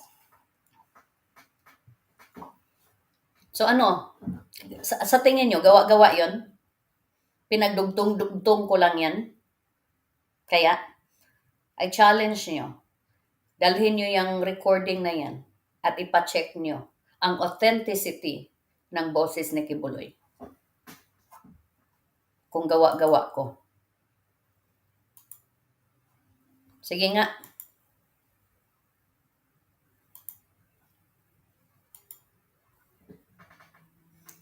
So, kaya, challenge ko sa iyo, Jacqueline Roy.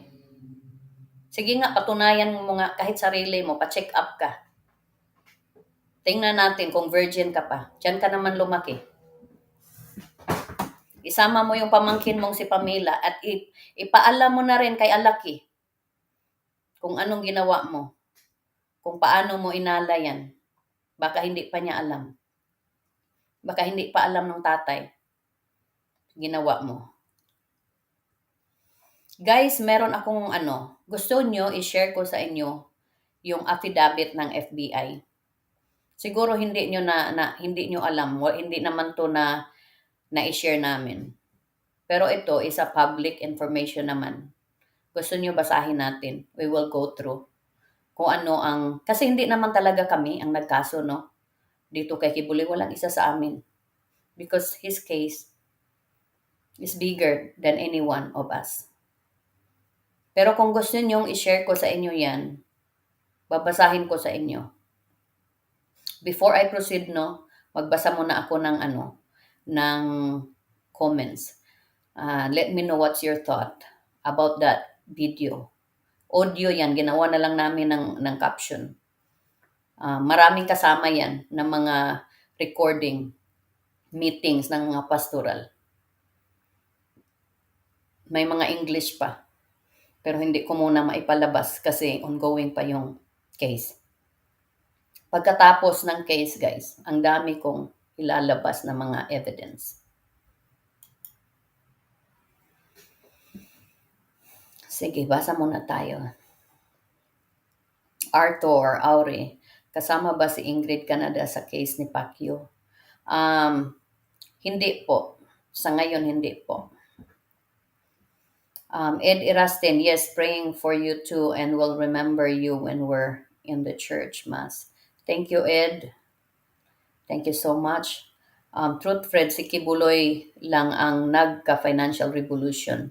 Ang workers at members, pait buhay revolution. Tama.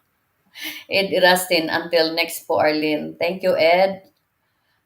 Mercy ko, tama lahat ang sinasabi ni Kibuloy dahil nasa Bible lahat yun.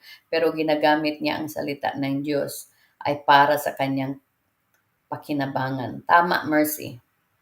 Filipina Escala, dapat managot si Jacqueline Roy. Please, please, please. We need justice. Exactly. Filipina Escala, sis, di na ako makatulog. Inuulit-ulit ko lahat ito para wala ako mamiss. Thank you, Filipina. Wow, so young sila. Si Jacqueline Roy, mayabang sis. Yeah, sobra. Pero ma'am, kung intindihin mo ang kanyang sinabi, it's a subtle admission. No audio? Walang audio yon. Sis, napansin ko si Stephanie lagi sa camera. Favorite ba? Favorite yan, yes. May na-download ako sa video na yan.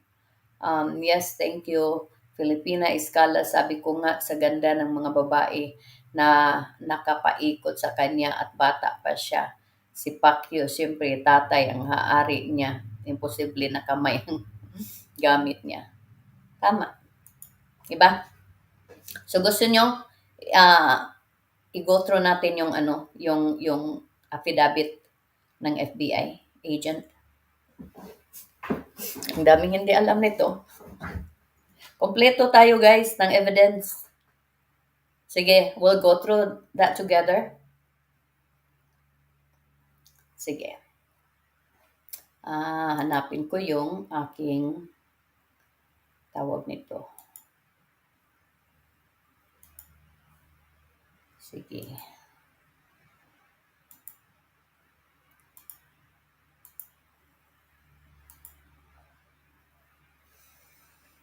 Okay, so ito yung indictment document.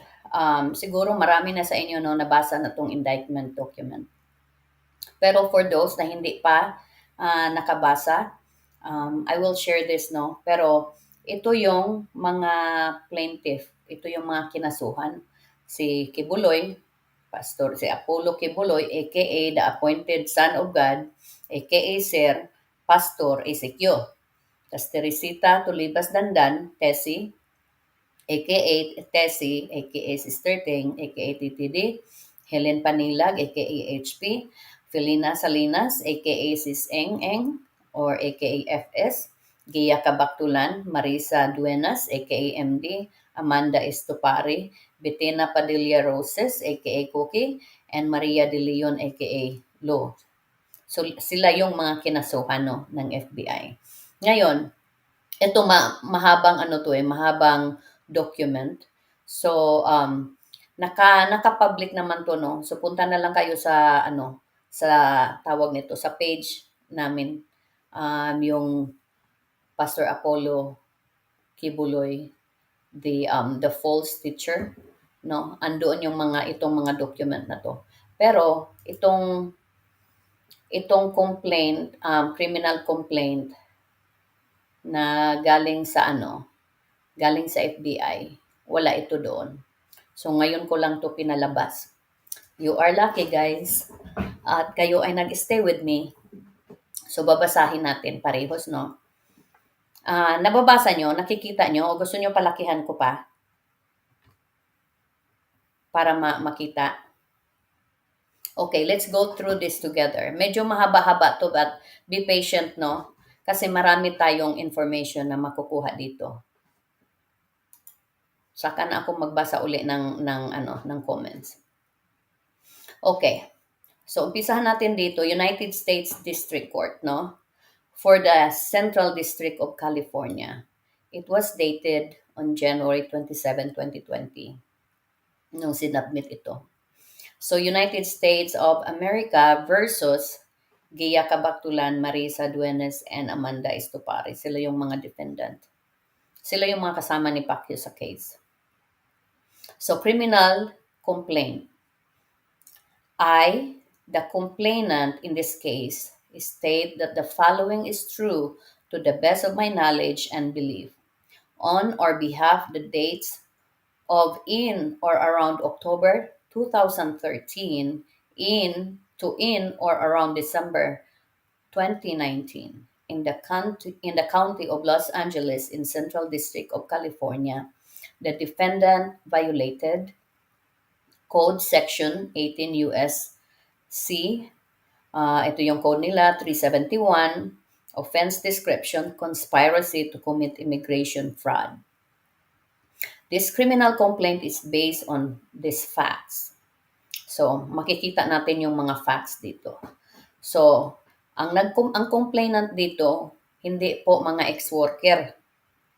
Walang isa sa amin na mga complainant dito. Ito ang complainant, si Ann Witzel, siya yung special agent ng FBI na humahawak sa kasong ito. Ito, dated niya January 21, 2020. Kaya huwag kayong akusa ng akusa na kami yun. Kasi hindi po kami. So ito yung affidavit niya. I, Ann M. Witzel, being duly sworn, hereby declare and state as follows. No, introduction. I am a special agent with the Federal Bureau of Investigation and have been so employed since March 2004. Since October 12, I have been assigned to the Los Angeles Field Office Civil Rights Squad and have worked at the Ventura Resident Agency since October 16. In that capacity, I am responsible for investigating human trafficking along other related offenses. Purpose of affidavit. This affidavit is made in support of a criminal complaint against an arrest warrant for Gia Kabaktulan, Marisa Duenas, and Amanda Estopari for conspiring to commit immigration fraud in violation of Title 18, United States Code Section 371. The facts set forth in this affidavit are based upon information obtained from other law enforcement personnel, my personal knowledge, and my training and experience. This affidavit is intended to show merely that there is sufficient probable cause for the requested complaint and warrants, and does not purport to set forth all of my knowledge of or investigation into this matter unless especially indicated otherwise. All conversation and statement described in this affidavit are related in substance in part only. Ito, tingnan natin itong statement dito. As alleged here, the element of 18 USC 371R, there was an agreement between two or more persons to commit immigration fraud in violation of 18 USC Code 1546A, and two, the defendant became the member of the conspiracy knowing of at least one of its object and intending to help accomplish it. So now let's go through the third, the statement of probable cause. The background. The FBI is conducting a criminal investigation into human trafficking and immigration fraud by individuals associated with the Filipino based church called Kingdom of Jesus Christ, the name above every name, or KOJC. These crimes are being committed using the Children's Joy Foundation USA, CGF, which is a nonprofit charity, a 501c 3 in the United States operated by KOJC. The FBI investigation has revealed that KOJC administrators Kabaktulan, Duenas, and Estopari conspired to submit false visa application to the United States so that the United States would allow KOJC workers to be admitted into the country under false pretenses. For instance, Duenas provided a letter to a KJC worker for her to give to immigration authorities, telling them that the KOJC worker would travel to the United States to perform in a concert. But once in the United States, Kabaktulan, Duenas, and Istupari, along with their conspirators, would take away the KOJC workers' passports and force them, including the above reference worker, to beg for and solicit donations across the country as volunteers, working long hours nearly every day, year round. And conspirators referred to volunteers as full time workers or FTWs and tracked their daily fundraising. KOJC workers often slept in cars overnight, parked at truck stops.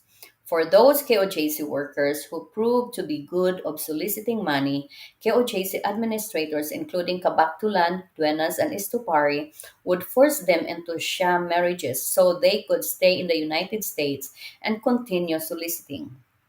Based on an analysis by United States Citizenship and Immigration Services USCIS, which reviewed immigration record of known KOJC members between March 19, 1999 and December 5, 2019, 82 marriages were entered by KOJC administrators and full-time solicitors. KOJC and CGF advertised that the solicited money will be used to aid Filipino children. However, little to no money solicited appears to benefit impoverished or in need children. Instead, the money appears to directly finance KOJC operations as directed by certain individuals associated with KOJC and the lavish lifestyle of its leaders. So FINAD bank records show that KOJC account received approximately $20 million in cash deposits from 2014 through mid 2019. Ang laking pera, no? $20 million. Based on witness interviews, so FINAD bank records and police reports, most of this fund appear to derive from street living solicitations. Now, seven, yung aking boses, nag-crack na.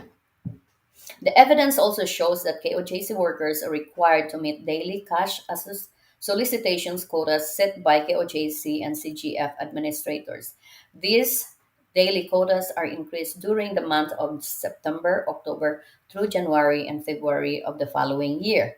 This period of increased quotas, which coincide with the United States holiday season, is often called the month of blessings or MOB.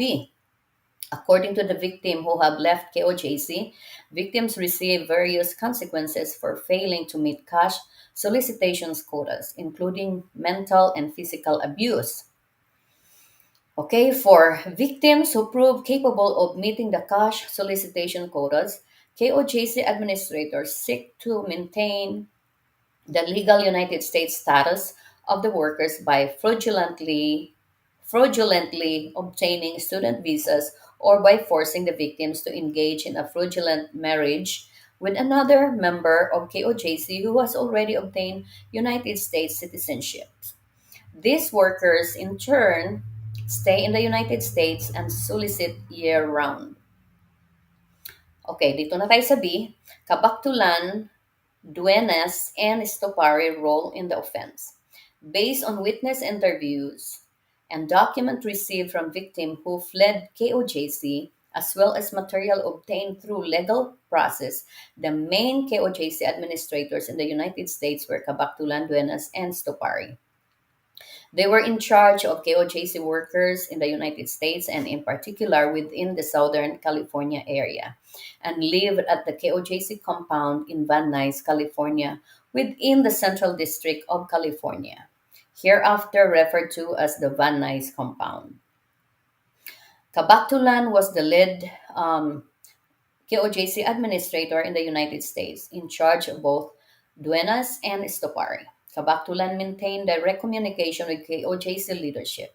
Kabaktulan previously had responsibility over financial reporting and the collection and withholding of passport from KOJC workers, and also partook in coordinating misrepresentations to immigration authorities and fraudulent marriages for KOJC workers, but has since taken on an overall leadership role in the United States.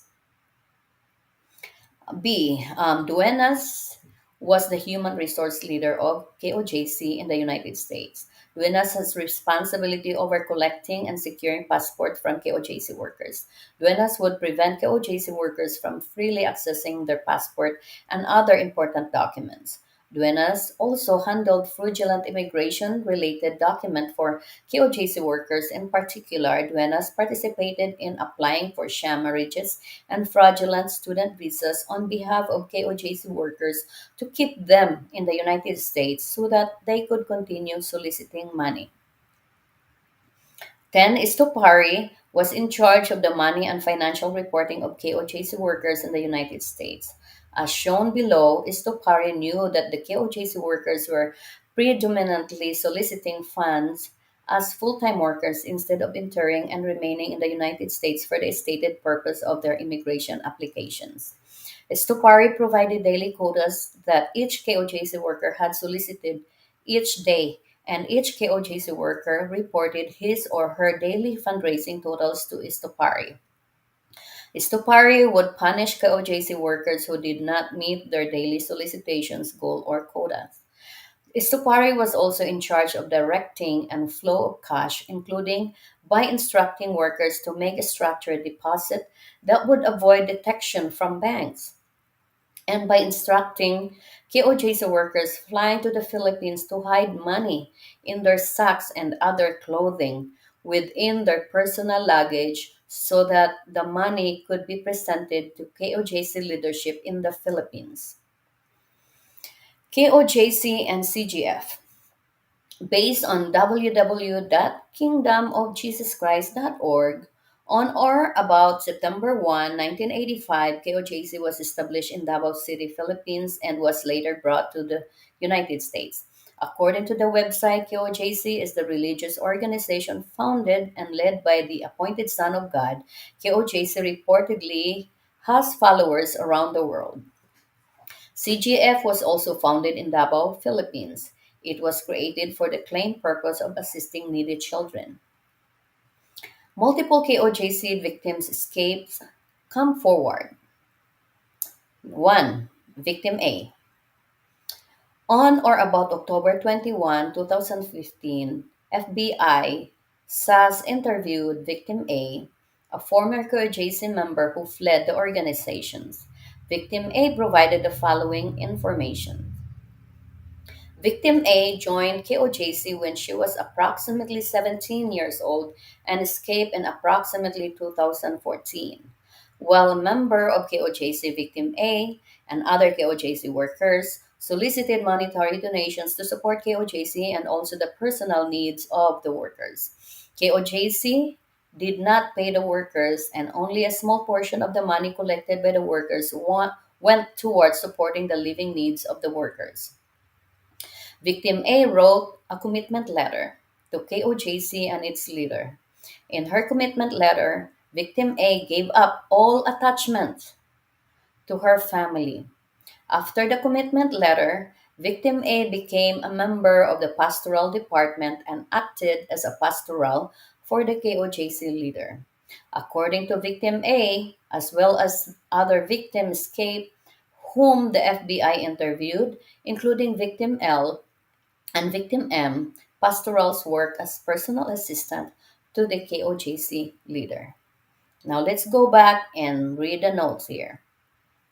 On March 18, 2016, the FBI assisted Victim A in obtaining continued presence relief, a form of temporary immigration status that allowed her to remain in the United States, which currently expires on February 21, 2021.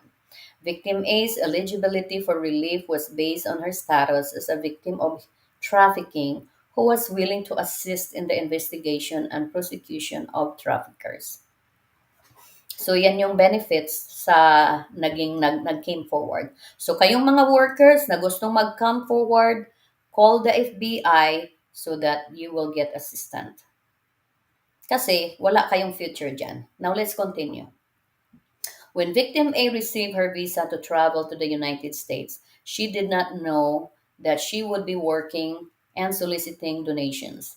The visa's stated purpose was for KOJC musical performances, and when she first arrived in the United States, she did perform in concerts. However, Victim A was shocked when she was sent to New York to solicit for donations on behalf of KOJC. Now let's go back and read the notes here. Let's inom muna tayo. So, sabi dito sa note, Victim L received continued presence relief on her own accord. However, her ability to acquire temporary immigration status was aided, in part by her cooperation with the FBI. In approximately May 2016, Victim L obtained a T visa, which she currently holds, which is a type of visa allowing certain victims of human trafficking and immediate family members to remain and work temporarily in the United States, typically if they report the crime to law enforcement and agree to help them in the investigation and or prosecution of the crime committed against them. Victim L obtained the T visa on her own accord. In addition, in approximately July 2016, Victim L received a $500 payment from the FBI for taking time off from work to assist the FBI in reviewing and interpreting KOJC documents. On November 30, 2017, Victim M received continued presence relief with the assistance of the FBI, which expires on October 1, 2021. In addition, based on my review of court documents, I know that a criminal case was brought against Victim M in Hawaii by state authorities that was ultimately dismissed. In summary, after Victim M left KOJC, an assistant to a KOJC administrator filed a missing person report. Officers located victim M, who told the officers that she ran away because she had been physically abused by the aforementioned KOJC administrator. When officers asked whether victim M wished to press charges, she said yes. Afterwards, the mother of a minor who is part of KOJC filed a complaint alleging that victim M was in a sexual relationship with a minor. Later, victim M was arrested and charges were filed, but the state criminal case was dismissed on or about November 21, 2019, after the minor withdrew her complaint citing confusion. So, guys, I want to discuss this a little bit. As we can see, they fabricated story so that one of the pastoral who left na para makulong. Pinakulong nila itong pastoral na ito dahil umalis. Pinakulong nila sa Hawaii by fabricating story using a minor, anak ng member na minor, na gumawa ng sulat na siya ay involved ng sexual relationship sa minor. Kasi illegal yan dito sa Amerika eh. Kaya siya nakulong. Pero, anong nangyari? Dahil na-confiscate yung kanilang mga cellphone at kanilang mga computer, doon nakita ang mga evidence na gawa-gawa lang pala nila ang mga stories na yon. Kaya na-acquit itong pinakulong nila na pastoral. Kaya praise God. God is working with us. No? Grabe ito. Hindi talaga makatao tong mga ginagawa ng mga gagong to. Nakakabwisit. Now, let's continue. So, when victim A first arrived in California, she was taken to Van Nuys compound. The premise had an office, and the workers were told to go to the office and give their passport to Kabatulan for safekeeping. Now, the workers were instructed by KOJC administrator to lie to the public about the donations when they were soliciting and not to mention KOJC or its leader. Common, di ba? Common yan. The workers were instructed to provide donors with a fake receipt for their donations if asked. If the workers were contacted by the police, they were instructed to say that they were raising money for children and not to involve the church. Once victim A began soliciting in the United States, she was given a quota to meet each day, which caused her stress. She and the other workers would be woken up at 4 a.m. or 5 a.m., and they would leave almost immediately to start working. The workers would solicit all day until they hit their quota and were not given day off. Workers would be forced to solicit even when they were sick. Kahit may sakit daw sila, nagsusulisit pa rin. And they might physically punish if they fail to meet their quotas. So, pinapanisan sila. No? After the period of heightened quotas, referred to as month of blessings, workers receive an annual honorarium which was essentially a cash reward. May honorarium daw sila. The amount of the honorarium depended on how much money the member had collected during the month of blessings. For 2013, victim A received an honorarium of 500 pesos. So that's peanuts, no? Yan yung honorarium nila. Besides the honorarium, victim A was not paid for soliciting on behalf of KOJC. Victim A stated that KOJC administrators told the workers that all their living needs were taken care of, so all they had to worry about was collecting money. Workers who are very good of collecting money are called assets. An asset was considered too valuable to send back to the Philippines. So as such, CGF and KOJC would find a way for the assets to stay in the United States. So usually, CGF or KOJC would facilitate a marriage to another member of KOJC so that the asset could stay in the United States. A victim A knew of KOJC members who were good of raising money that were married of for his purpose. So I want to discuss this a little bit. Yan po ang ginawa nila sa akin, no? They want to use my citizenship here para mag-asawa daw sa papers doon sa isa sa kanilang mga ministers para maging legal dito, para maka-stay at makakuha sila ng green card dito sa US. So kasi American citizen tayo, gusto nila akong gamitin. So, ganyan, puro sila gamit ng gamit. Malakas sila mga gamit. So now let's proceed. Dito na tayo sa I, no?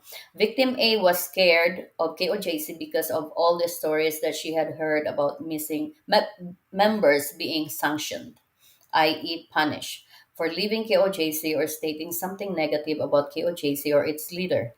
Victim A believed, based on these stories, that if KOJC found her, she would be beaten or killed. Tama naman. Now, two, victim B. On or about August 9, 2019, the FBI interviewed Victim B, who provided the following information. Victim B was a former KOJC member who fled the organization in or around August 2019. Victim B grew up in the Philippines and joined KOJC in 2009 when she was approximately 12 years old. Victim B became a pastoral at the age of 14, serving the needs of the KOJC leader. Now, balikan natin sa biha. Dito muna tayo sa note. In 2013, 500 Philippine peso equaled approximately $11.85. Victim B received housing benefits through non-government organization via FBI Victim Services on or about August 8, 2019. So, based on materials that I have seen during the course of this investigation, including a template letter provided by Duenas to the victim B, addressed to the immigration authorities, discussed more fully below, as well as an FBI interview with the victim B. I understand that victim B often came to the United States for KOJC ostensibly to perform and attend concert. Victim B typically stayed at the Van Nuys compound. When KOJC workers came to the United States, Duenas typically kept the passport and identifying documents of the KOJC workers in her office at Van Nuys compound. Victim B identified the leaders of the KOJC at the Van Nuys compound as Kabaktulan, Duenas, and Stupari. Victim B identified Stupari as the KOJC chief financial administrator in the United States. The main responsibility of KOJC workers was to raise money for the church, based on Victim B's administrative role in KOJC, in which she had access to KOJC workers' fundraising reporting documents. Victim B stated, KOJC workers typically raise funds by soliciting in the streets, caroling in shops, restaurants, or neighborhoods, and sometimes selling pastries or goods. KOJC workers fundraise nearly every day, year round, and work very long hours. KOJC workers were given a daily goal or quota of money to raise based on the individual worker's capacity. KOJC workers work until they reach their daily goal, typically starting early in the morning until late at night. KOJC workers reported their fundraising totals at the end of the day to the financial leaders of each Kingdom Light Congregation or KLC. The KOJC Administrative Department, led by Stopari in the United States, kept track of the finances and fundraising totals. If a KOJC worker did not make their daily goal or quota, they were often punished by KOJC leaders, including Stopari, by being yelled at, shamed, or berated. Victim A, noted above, similarly stated that workers might be physically punished if they failed to meet their quotas. Likewise, Victim L, also noted above, stated that if a worker does not raise enough money to meet the daily goal, the worker is subjected to sanction, including physical abuse. Victim B also stated that Kabaktulan is a KOJC leader in charge of legal matters who live at the Van Nuys compound. According to Victim B, Kabaktulan also with others, made a report to KOJC leaders about an accusation that victim B was having a relationship with a non KOJC male. This resulted in victim B being forced to go to the upper six, where KOJC workers were sent for punishment and retraining. At the upper six, victim B was isolated for 3 to 5 days and forced to fast to the and listen to the pre-recorded sermon from the KOJC leader. Now let's go to the note here. Based on my knowledge of this investigation, including interviews with KOJC victims' capes, I understand that a KLC is a KOJC place of worship. Now, based on my knowledge of this investigation, I understand that the upper six was walled compound used solely for punishment. The purpose of upper six was to sanction people that angered the church or pastor. According to another victim with whom the FBI spoke on or about February 10, 2016, victim Im referred above, I learned that when victim Im, oh my God, ang Bisaya talaga. Victim M arrived at the upper six. They shaved her head and made her wear an orange shirt with SOS on the back, which stood for Son of Satan. Victim M stated that on her first day of upper six, she was hit on the back with a paddle approximately 100 times. Pinalo daw siya ng 100 times gamit yung parang yung panglabada ba. Oh, so according to victim M, people in upper six were assigned duties, and if the duties were not performed perfectly, they were paddled. The FBI interviewed victim B again and or about August 20, 2019, when victim B provided the following information. A victim L, who was the KOJC worker and former pastoral as noted above, fled the organization in early 2015. Victim L previously handled all the emails from and files for the KOJC workers reporting daily fundraising totals. After Victim L left the organization, Victim B took over those responsibilities for a few weeks to finish the month of blessing. Victim B stated that Estopari then took over the financials and reporting from her and has occupied that role ever since. Based on Victim B's experience as a KOJC administrator, as well as Victim B's personal experience with Duenas taking Victim B's immigration document, Victim B stated that Duenas was the KOJC Human Resources Department leader in the United States and was in charge of KOJC workers' paperwork, including passport, green cards, identifying documents, and visas. Based on Victim B's personal experience, Duenas set up fraudulent marriages for KOJC workers. Duenas often traveled to the different KLCs throughout the United States to check on status of the fraudulent marriages. Victim B stated that Duenas had forced her to enter a fraudulent marriage. On April 22, 2016 and May 10, 2016, the FBI obtained federal search warrant authorized by the Honorable Karen E. Scott, United States Magistrate Judge, United States District Court of the Central District of California, hereinafter collectively referred to as the email search warrant. So nagkaroon sila ng email search warrant, no? Hindi nila alam yan. Case number SA 16-212M and SA 16-241M on email account. One belonging to victim B. During their review of the email accounts, agents observed communication about travel arrangement of the workers and leaders, groupings and goals of the workers, and income goals. Materials found under the email search warrant corroborated statement made by victim B. In particular, agent discovered the following. Okay? Basahin muna natin to. Itong notes. A large portion of the email communication contained in the email account were written in Tagalog language.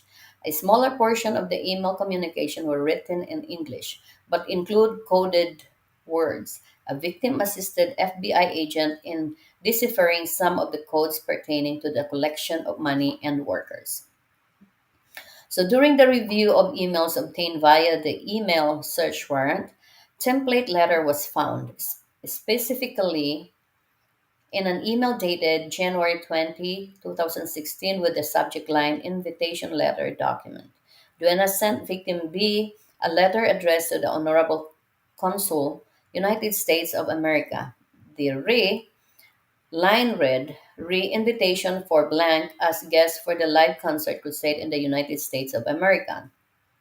The body of the letter stated that the person named in the line was one of our special guests for this Kingdom Concert Crusade, and his presence and the concert schedule deemed important. Thus, Kingdom's USA chapter is sponsoring his stay in the country from blank to blank, covering food and travel accommodation for the whole duration of the event.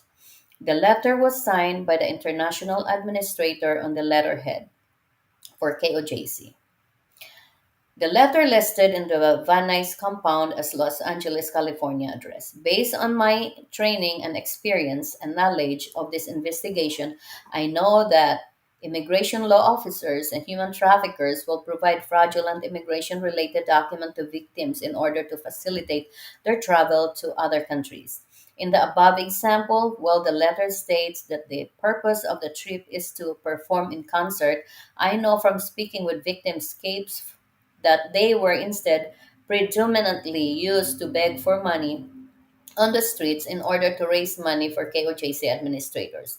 Notably, the letter does not state that victim B or the KOJC workers more generally will be fundraising or soliciting money for the KOJC or CGF. Another email that I have reviewed dated August 7, 2015 from Duenas, Marisa Duenas. So ito yung email marisa.duenas@kojc.net. Subject line, USA manpower dated and forwarded to victim B was obtained from the email search warrant. The email contained three words document attachment, one of which was titled Multiple Visa FTWs and Their Avenue document. This document include a table with the following columns: name in USA, status, average income, and area. The column name in USA contained a list of 93 individuals. The column status listed whether the individual was a citizen, green card holder, student, or whether they should change status. The column average income, which according to victim B referred to the average money raised by a solicitor per day, listed a number ranging from 50 to 561.26, and the column area listed in the name of the city or estate. The name were further divided up into a group of income producing citizens, which includes certain names, and a group of non income citizens, which include other names, including Istupari. Those listed under the student columns included victim B. 10 income individuals had the station change status listed next to their name under the section status. The FBI sent the list of the 10 individuals who were under the change status column to USCIS. USCIS obtained and reviewed immigration information on nine of the 10 names, and all nine had applied to change status based on a marriage. Okay, the notes here. Based on my knowledge of this investigation, including interview with the victim escapes, I understand that FTW stand for full-time miracle worker. In addition, from interviewing victims of the reviewing emails obtained through the email search warrant, I have learned that the term miracle workers refer to members that solicit on behalf of KOJC.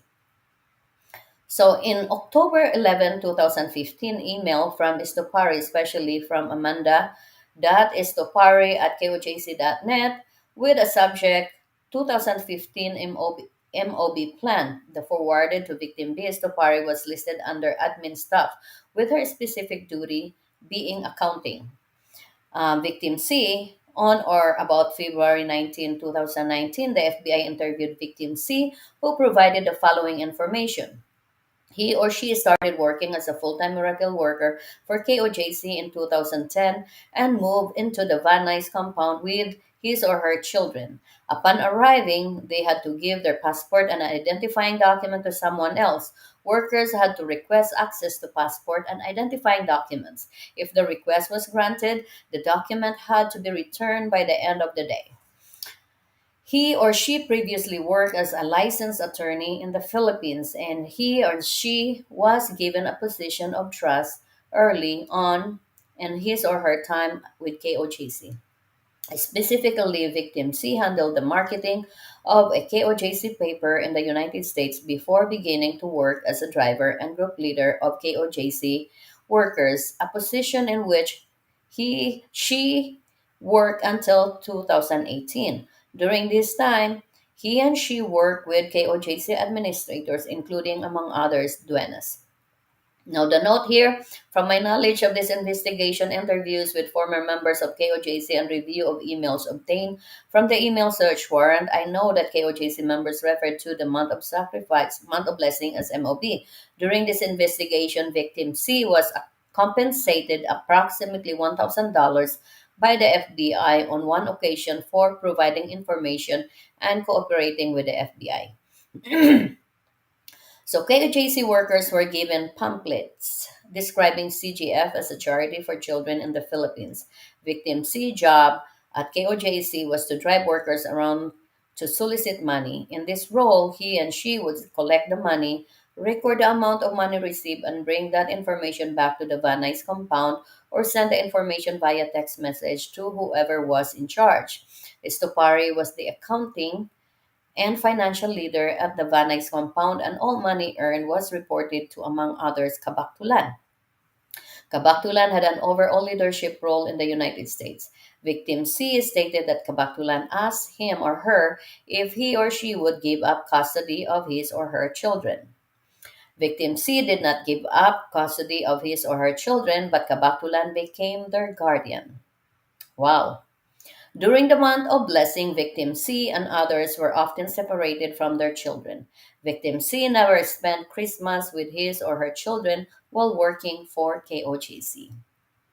Victim C stated that if a KOGC worker proved to be a good solicitor or earner, the worker would be forced to apply for a student visa so they could stay in the United States and continue soliciting.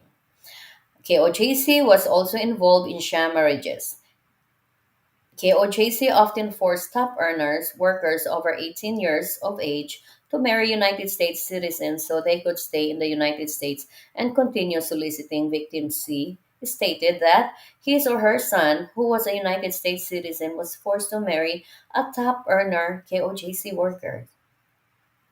In addition, Victim C stated that after the search of KOJC plane in Hawaii in February 13, 2018, some changes were made within the organization. Specifically, a portion of the immigration document and passports previously stored at Van Nuys compound were placed at Duena's office, located at the address in Panorama City, California, within the Central District of California. These documents included green cards, passport, marriage document, and student visa. Victim C further stated that Duenas possesses ATM cards to show USCIS that the couples in the sham marriages have joint banking account. Duenas handled the credit cards of the workers, and that she also kept packages at the Panorama City address that consists of luxury items purchased in the United States at her office, which she sends to the KOJC leader and his pastorals approximately every few months. These items, listen to this, these items include Armani suits for the KOJC leader and lingerie from Victoria's Secret and beauty products for the pastoral. Wow. Okay, now let's read this note. Based on my knowledge of this investigation, I know that a KOJC plane was in fact searched in Hawaii in 2018 and that more than $330,000 was found wrapped in sock in a bag containing items reflecting the KOJC leader's name. The United States Attorney Office in Hawaii currently has a criminal case against a KOJC administrator arising from that search, in which the government has charged bulk cash smuggling and accessories after the fact. Based on another witness interviewed, that is statement by victim G discussed below, I understand that this location in Panorama City is run by Estopari and that Duenas keep passport and identifying document of KOJC workers at that premises. In addition, on or about January 3, 2020, I reviewed a rental document for the Panorama City premises and learned that Kabaktulan has rented in since February 26, 2018, and that her current rental agreement expires on February 29, 2020. So let's move forward. On or about February 19, 2019, and June 26, 2019, victims sent the FBI certain emails received while working full time with KOJC, including emails that evidence Estopari's knowledge of KOJC's solicitation activity. For example, on December 27, 2015, victim C received an email from Estopari via amanda.estopari at kojc.net.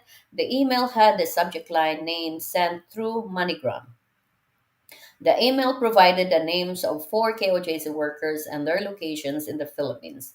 Per the email, certain KOJC workers in the United States were to wire money brought in through fundraising via MoneyGram.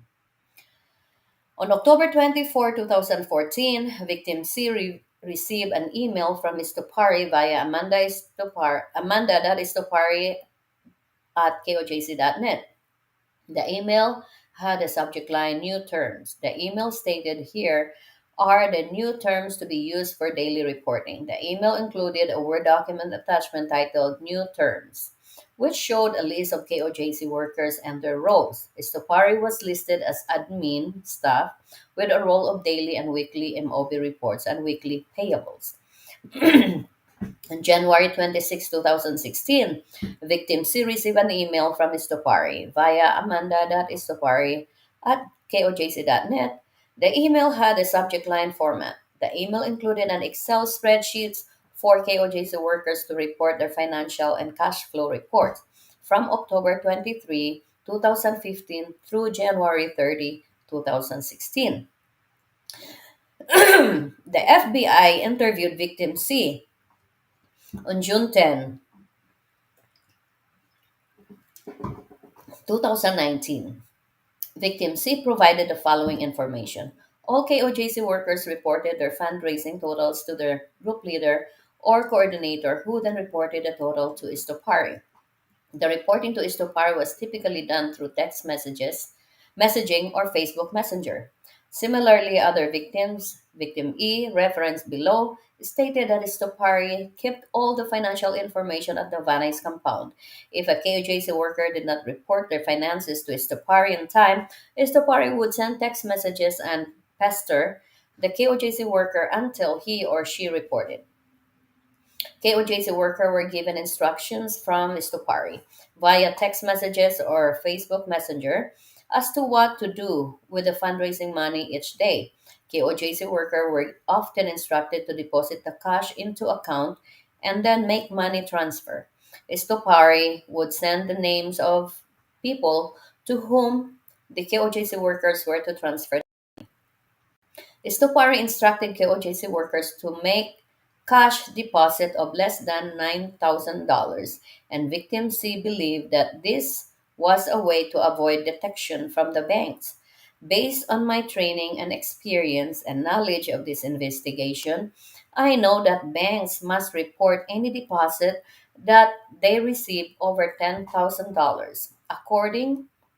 Accordingly, in structuring deposit in the manner reportedly instructed by Stupari would have the effect of evading detection by regulations and law enforcement. On September 24, 2019, victim C provided the FBI with a printed copy of screenshots from victim C's phone. Victim C stated that all the screenshots were sent via text messages, email, and our Facebook Messenger to Stopari. The screenshots consisted of ledger, bank deposit receipt, wire transfer receipt, reporting spreadsheets, and other bank account information. Victim C stated that all the screenshots were sent to Istopari as part of the daily quotas reporting by KOJC workers from the 2016 to 2018 month of blessings. Victim C told the FBI that he and she believed that most of the money raised by KOJC workers paid for the KOJC project in the Philippines, KOJC operations worldwide, and the KOJC leaders' lifestyle. According to Victim C, barely any of the money raised for CGF went to kids in the Philippines. Victim C provided a spreadsheet titled 2018 USA Overall FR Goal, which he and she obtained from Istopari when Victim C was still part of KOJC. Victim C described the spreadsheet as reflecting fundraising goals for KOJC workers at each KLC for the year 2018. The spreadsheet showed the goal for the KLC in the United States and Central America. The goals were divided into the following categories: Kingdom, Weekly Multimedia, Tribute, ICD, IYC registration, IKLC registration, and total. Victim C further described each category as follows. The Kingdom column pertains to fundraising to help build a stadium called the Kingdom in the Philippines. The weekly multimedia column reflects a fundraising goal set by the various multimedia groups within KOJC, such as television program and newspaper.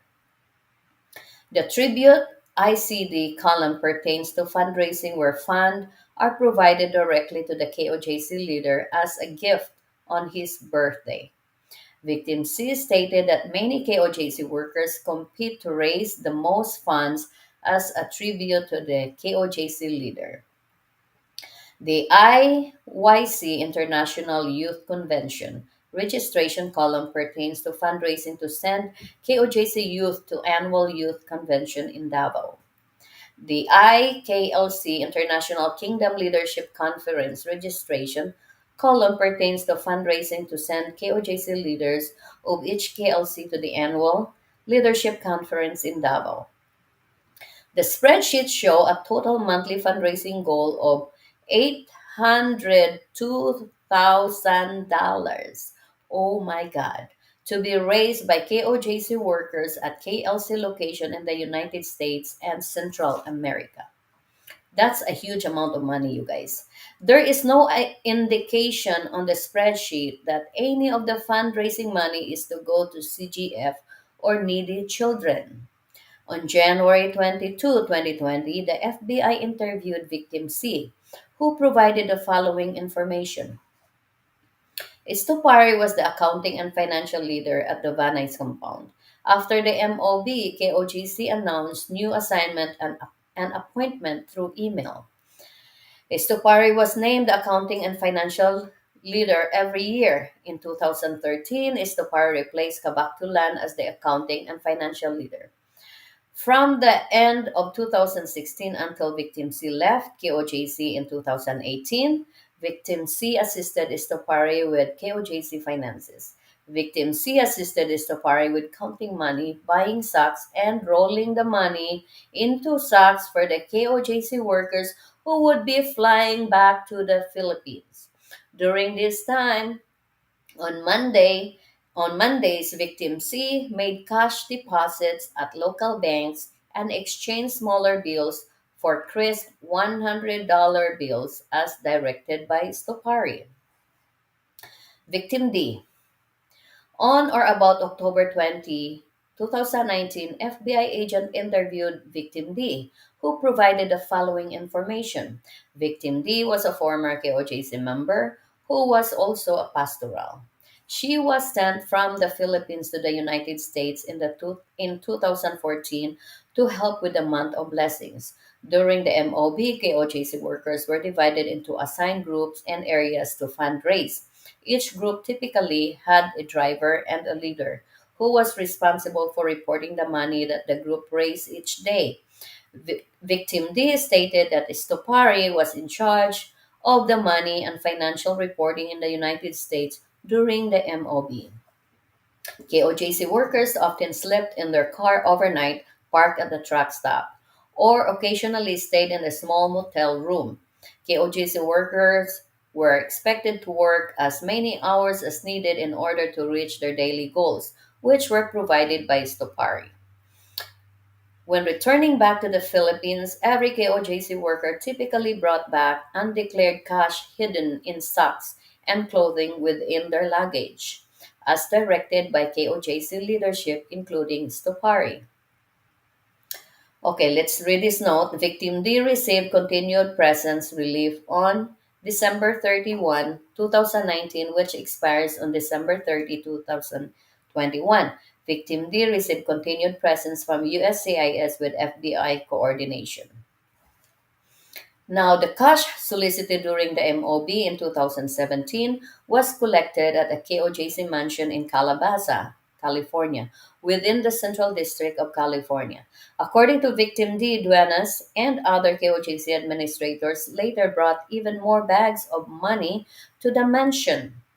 Based on my knowledge of this investigation, including my review of mortgage records and interviews of victims' escapes, I know that the Calabasas mansion is owned by a KOJC administrator and that the KOJC leader stays at the mansion when he comes to California.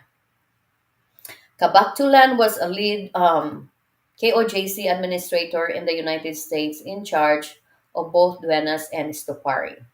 Victim E. On or about November 20, 2019, the FBI interviewed victim E, who was previously identified by others victims, i.e., victim L and victim M, as the collector of money across the United States. Victim E provided the following information. He was born in the Philippines and joined KOJC with his family in 2009 in 1997 when he was approximately 11 years old. He left KOGC in or around November 2019. In 2004, Victim E graduated high school and became a full-time worker for KOJC, fundraising full-time and residing at the Valentine's compound. KOJC did a lot at their fundraising during the month of December, which was referred to as the month of blessing, and would bring the KOJC workers from the Philippines on R-I, temporary non-immigrant religious worker. Okay, the note here, victim E has not received any benefits of which I am aware. Visas to solicit money after the month of blessings. Most of the KOJC workers then returned to the Philippines.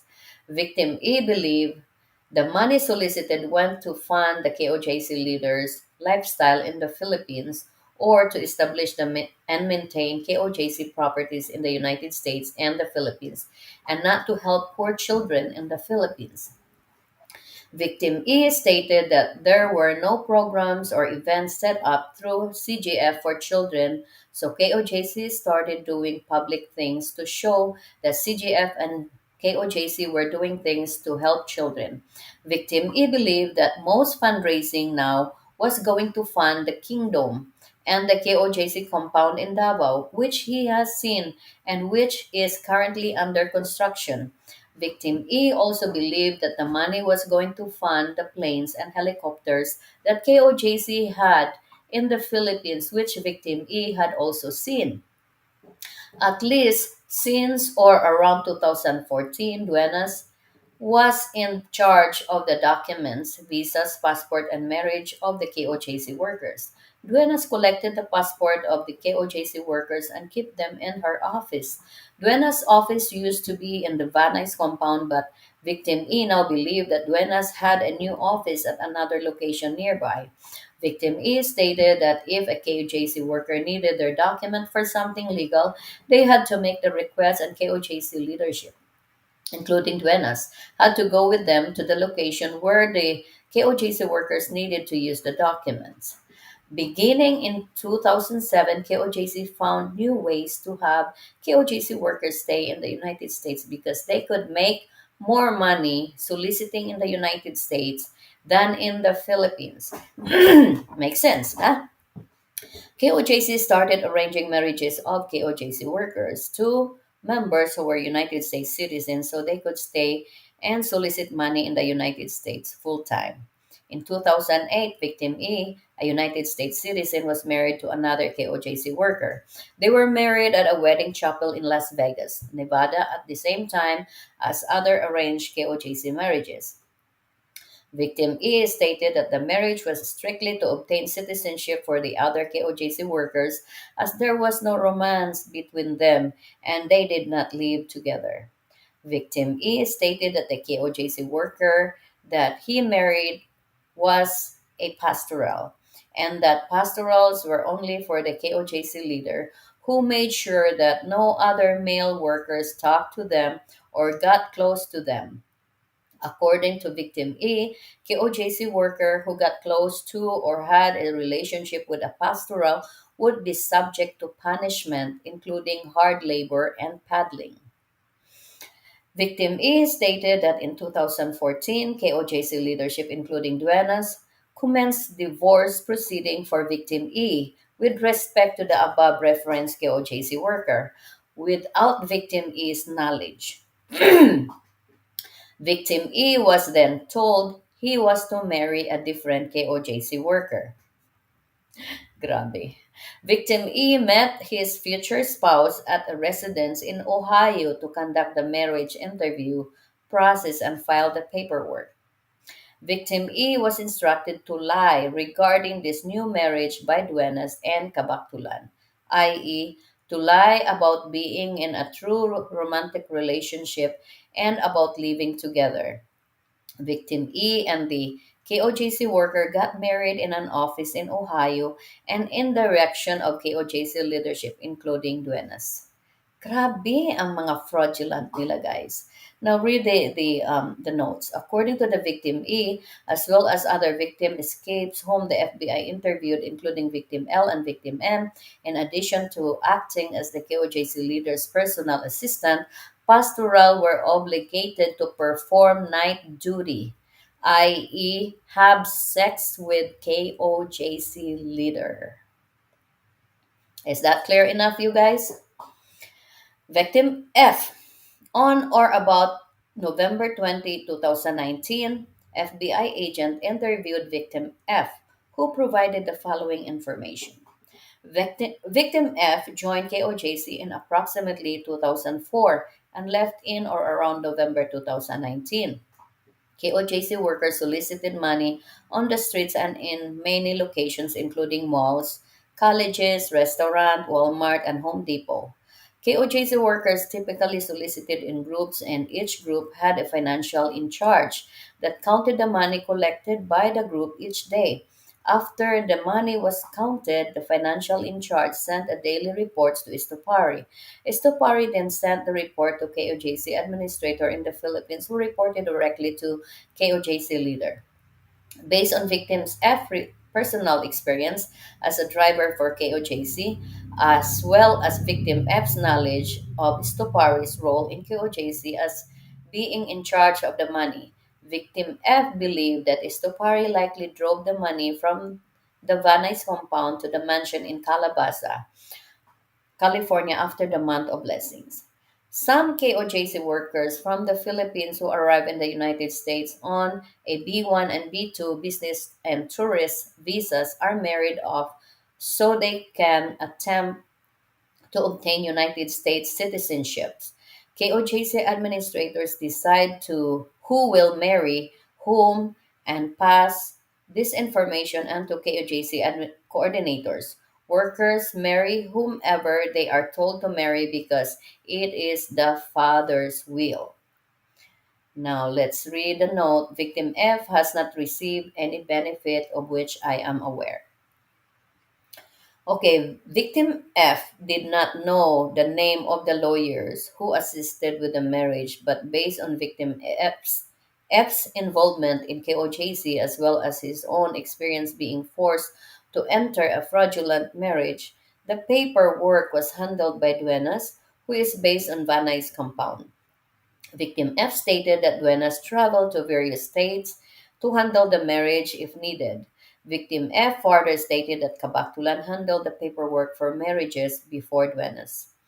Victim F, United States citizen, married another KOJC worker in 2013 at the direction of KOJC. After they were married, they were always assigned to work in the same state when they were in the United States. However, they were not always in the same state and never stayed in the same room. Victim F's spouse was a Filipino citizen and married Victim F so she could get United States citizenship. Victim G, on or about March 14, 2019, the FBI interviewed Victim G after submitted a trip to the FBI public access line. Victim G provided the following information. He joined KOJC in 2010 at the age of 12 and solicited on behalf of KOJC. He left KOJC approximately May or June 2018. Upon arrival at the Van Nuys compound, all identifying documents such as green card and passports were given to KOJC leadership. The passport and identifying document were held secure in the office at the compound. Estupara ran the office and Duenas kept the passport and identifying document at KOJC workers. KOJC workers had to have reason and apply to get access to their passport and identifying document. Most of the fundraising was done by KOJC workers asking people for money or singing in public places. Each KOJC workers had a monetary quota that they were to raise each day. Victim G was forced to raise funds during high school. He and any other KOJC workers who attended school outside KOJC were typically dropped off and picked up by KOJC worker. He raised funds almost every day after school from 3 p.m. until approximately 9 p.m. Estopari was one of the main treasurers who lived at the Van Nuys compound and decided what the KOJC workers were to do with the money brought in through fundraising. KOJC workers had to solicit money nearly every day. KOJC workers solicited by fundraising for CGF, which was described as the charity to support children in the Philippines. Victim G stated that barely any of the money raised for CGF went to children in the Philippines. Victim G believed that most of the money raised went toward building the kingdom in the Philippines and funding the KOJC leaders' lifestyle. Victim G stated that the fundraising quotas required by KOJC workers had increased since 2013 because the KOJC leader wanted to build a kingdom in the Philippines. The kingdom was to be finished in 2015 but was still under construction. So 2015 pala yung target nila sa kingdom but until now is still skeleton inside. Victim H, on November 20, 2019, the FBI interviewed Victim H, who provided the following information. Victim H joined KOJC with her family in 1989 when she was 5 years old. She began fundraising and soliciting money for KOJC when she was 12 years old. She left KOJC in or around November 2019. In 2013, she was first sent to the United States to fundraise as part of the MOB. Whenever she came to the United States for KOJC, she and all the other KOJC worker had to turn in their passport to the administrative staff at the Van Nuys compound, which included Duenas and Stupari. The passport identifying document were kept at the office and were given to workers only as needed. Victim H was not able to freely access her document. Each fundraising group of the KOJC workers in the United States was assigned a daily fundraising quota. The daily quotas were assigned by the leaders of each KLC group, who were assigned by Stopari. Stopari was the KOJC financial leader in the United States. The notes here, Victim H is in the process to receive continued presence. Victim H has also received housing from a non-governmental organization. KOJC workers were instructed by Estopari and the administrative staff where to deposit the money brought in through fundraising.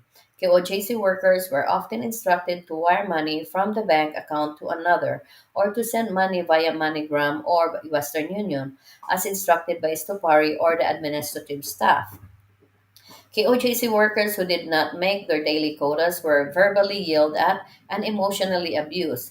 Aside from 2 weeks out of the year, victim H never had a day off from fundraising and was forced to fundraise almost every day, even 7 days a week. She was never paid by Stopari or KOJC for fundraising or for any other obligation that she undertook on the KOJC behalf. On 2016, Duenas applied for the student visa on the victim H behalf and enrolled her in the student of the University of California. 2 years later, victim H was enrolled at a different university in California. Victim H stated that classes were typically 1 day a week from 9:30 a.m. until 7 p.m. and that there were approximately 20 KOJC workers enrolled at the later university.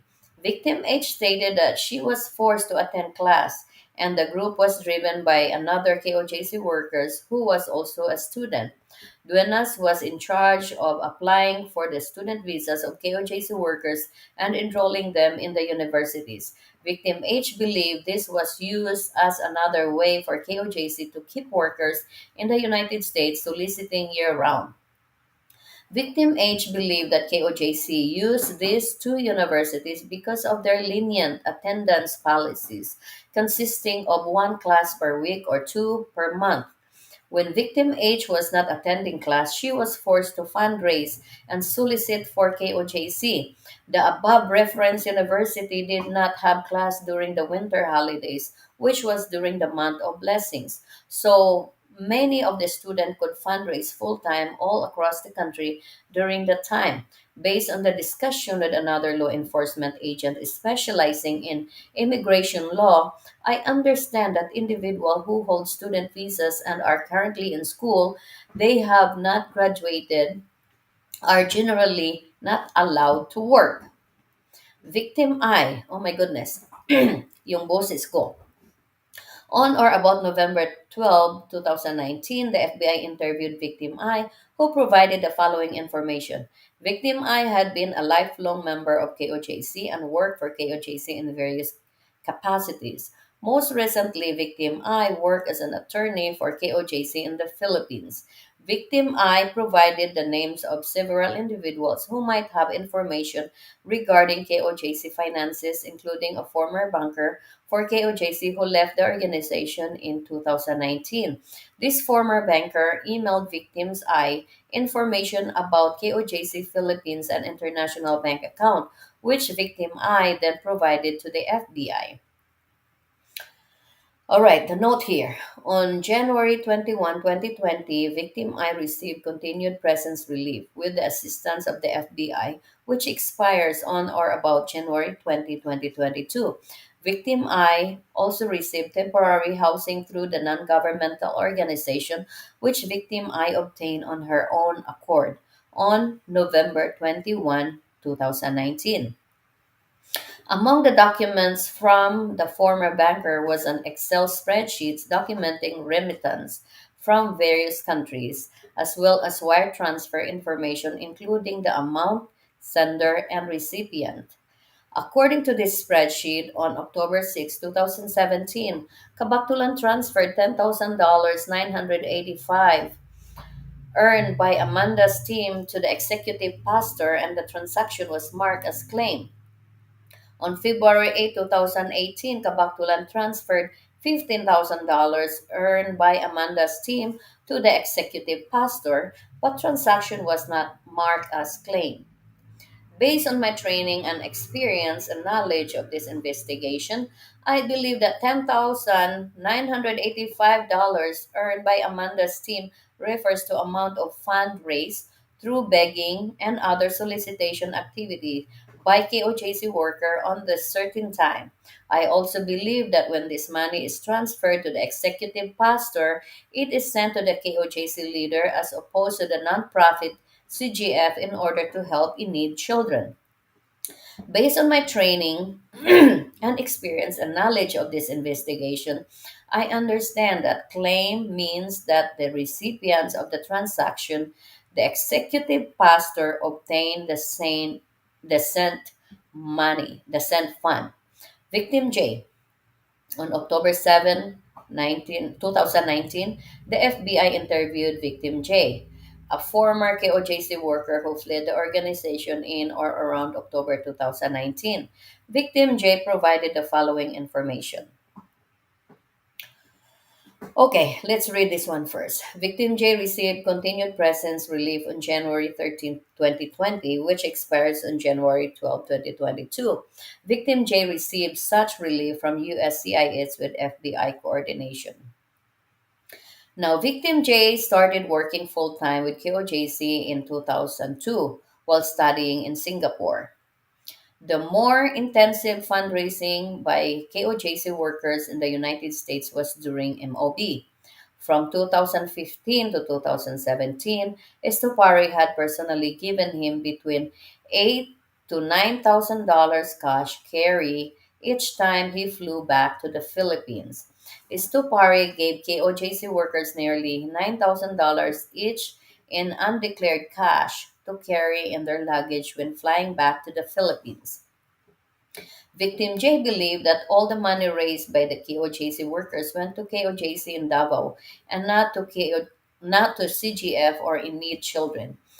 Victim J stated that after the KOJC leader obtained his own aircraft, the KOJC leader decided he wanted more money. In 2010 or 11, fundraising activities increased and daily quotas were raised so the KOJC leader could buy a brand new private jet. Because the fundraising was going so well in 2011, KOJC leader decided it should continue. KOJC began building a stadium, the Kingdom, and brought luxury cars, which were to be used by the KOJC leader inside his compound in Davao, all of which Victim J was personally seen. According to Victim J, the KOJC leader had a Mercedes and a Bentley shipped to Davao from the United States and bought a bulletproof Cadillac Escalade and other bulletproof vehicles. Victim J has seen these luxury items as well. Oh, bulletproof ha? Son of God yan. Bakit takot na matamaan ng bala? Kailangan bumili talaga ng bulletproof. Now let's continue. Further evidence of a conspiracy to commit immigration fraud. As documented in a report which I have reviewed on or about March 20, 2018, officers from USCIS visited in address at 3506 Sewell Point Road, Norfolk, Virginia, in order to investigate a marriage of two persons, hereafter referred to as Person 1 and Person 2. Following Person 1 application for lawful permanent resident status. During the course of their investigation, USCIS observed the following. During the interview of Person 1 and Person 2, they stated that they live with a third person, Person 3, and another person who I believe to be, based on the name Victim F referenced above. As detained in the report, while at the subject residence, the officers were shown around the house by the landlord. When asked about Person 3 and Victim F, the landlord told the officer that they had moved to Van Nuys, California, the previous year and that they had told her to tell that to CIS if they inquire. The officers observed bank beds and the residence, and when questioned about them, the landlord stated that she had bunk beds in the room because they were church beds before. The officers noted a poster for CGF and two large photographs of the KOJC leader in the residence. Eventually, the landlord admitted to the officers that Person 1 and Person 2 did not live with her at the Sewells Point Road address, but rather live at the church. During the inspection, the officers encountered mail addressed to the fourth person, person 4, at the residence, and the landlord stated that person 4 was in charge and was the coordinator at the church. The landlord said that person 4 was married to a woman, person 5, who lived in the California, while person 4 lived in Virginia. Person 2 later stated during the investigation that he did not think that person 4 was married. Wow. Based on my training and experience and involvement in this investigation, I believe that person two's statement that he did not think that person four was married is based on the fact that KOJC member did not openly discuss marriage with other KOJC members. I understand that this was so because KOJC workers often viewed marriage as an arrangement directed by KOJC leadership, a transaction not rooted in romance but in the Father's will. Record checks revealed that Person 4 was married to Person 5, who worked for CGF in Glendale, California. During the investigation, USCIS informed the FBI that Person 4 had a pending I-751 petition to remove condition on residence that was filed in Fresno, California, and that he had applied for a permanent green card based on his marriage to person 5.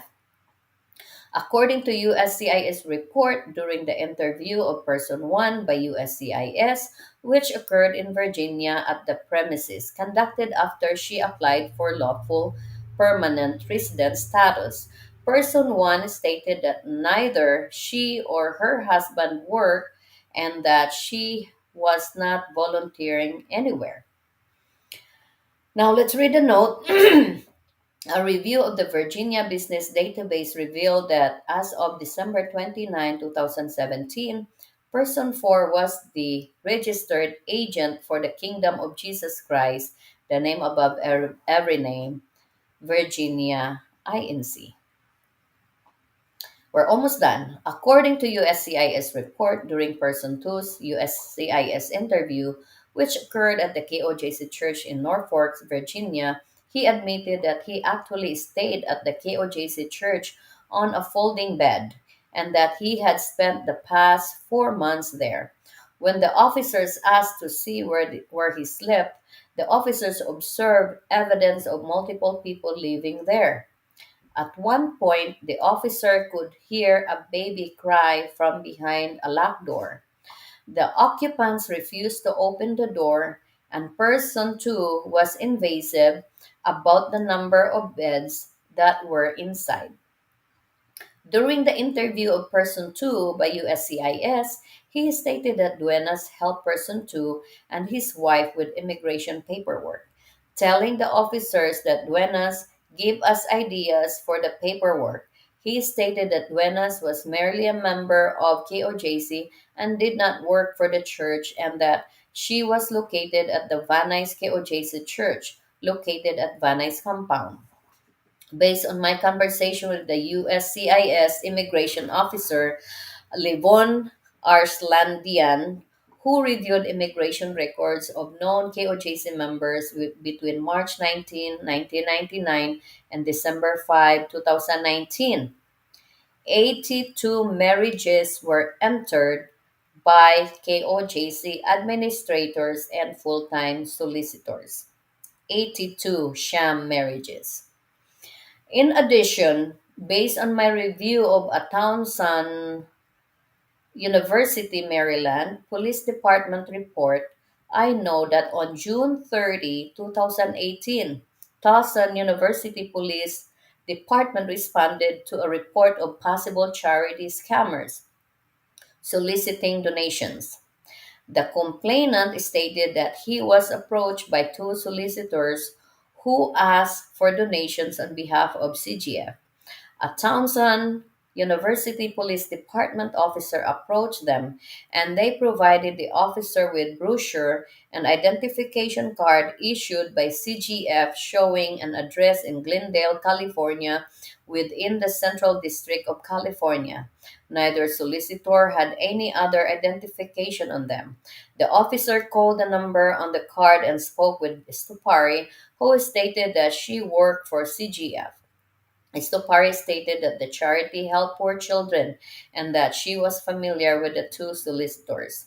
According to the United States immigration record reviewed by USCIS, one of the solicitor was issued a B1 and B2 business tourist visa on October 8, 2013 to be violinist on the 3-month tour, not to solicit money on the streets.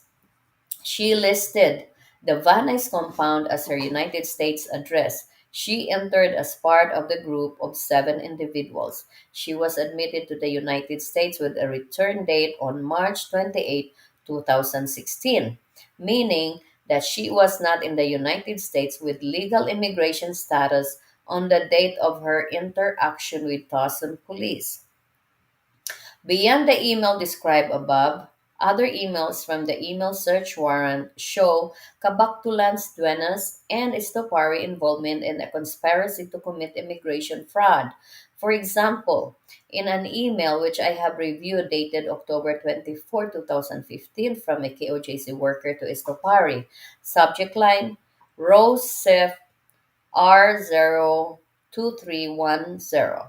The forwarded to victim B. Worker wrote in the body of her letter. To elder sister.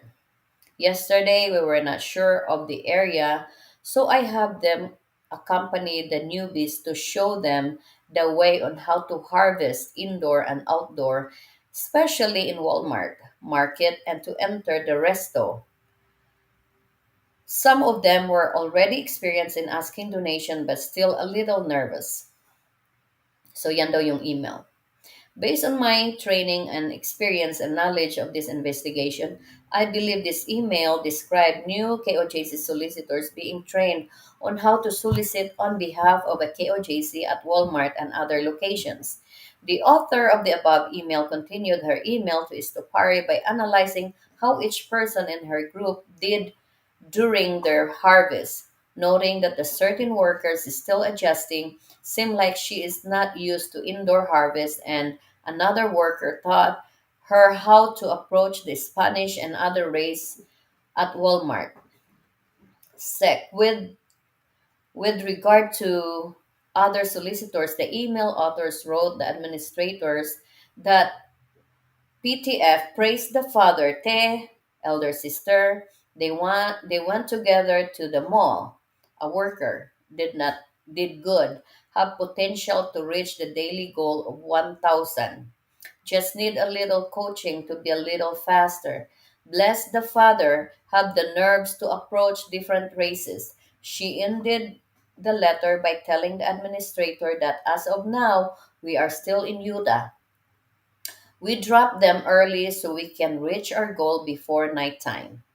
Based on my training and experience and knowledge of this investigation, I believe that the author of the email is informing KOJC administrator on how new solicitors are performing, including whether they have the potential to reach a daily solicitations quota of $1,000.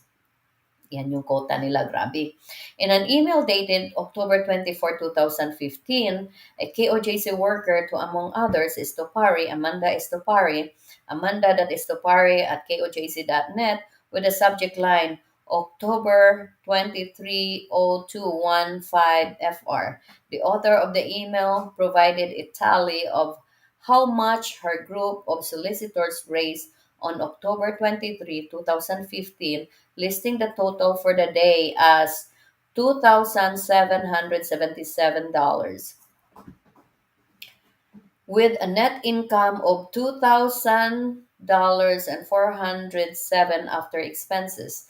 The email author was listed at the top earner with 701. In her summary, the author stated, "We traveled to our area in Minneapolis where we were claiming miracles and abundant blessings in our harvest." Wow.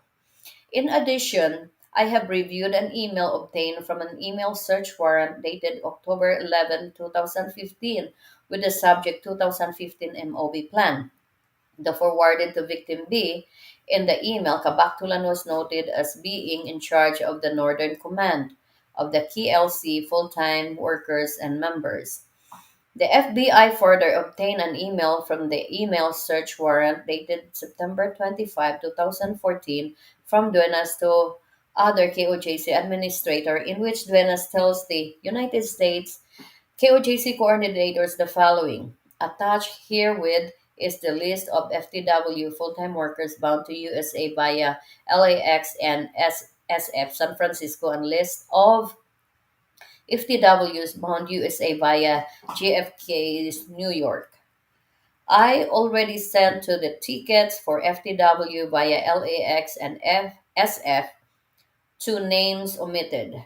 We will also send you later a series of probable questions and answers, just in case they will ask by the immigration officer upon entry. Their answers must coincide with the office, just in case we receive an inquiry or call. We are finishing it now because Ate Gia Kabaktulan will be answering the phone. Now let's go back to the note. The email does not specify that the amount are in dollars, but the email does state that the group was in Minneapolis. Further, the email was written in coded language. For example, A10 followed by name is code to signify the person is on a certain team. Sierra team espresso is code for the team expenses. Mana is code for food. D mana is code for driver food. CP and load is code for cell phone bill, and tool espresso is code for total expenses. Based on the context of the email, my knowledge of this investigation and conversation with victim B, who received the email, I believe the above information accurately reflect the content of the email. Okay, based on my training and experience and knowledge of this investigation, when Duena states that we will also send you later a series of probable question and answers, I believe Duenas and her co-conspirators, including per the email Kabaktulan, coach KOJC workers on how to answer questions from immigration authorities in order to avoid detection. In addition, when Duenas states their answer must coincide with the office, I believe Duenas is attempting to manufacture a uniform response vis-a-vis Kabaktulan, who will be answering the phone to thwart immigration and law enforcement effort. Based on my training and experience and knowledge of this investigation, such tactics are used by immigration law offenders, including human traffickers.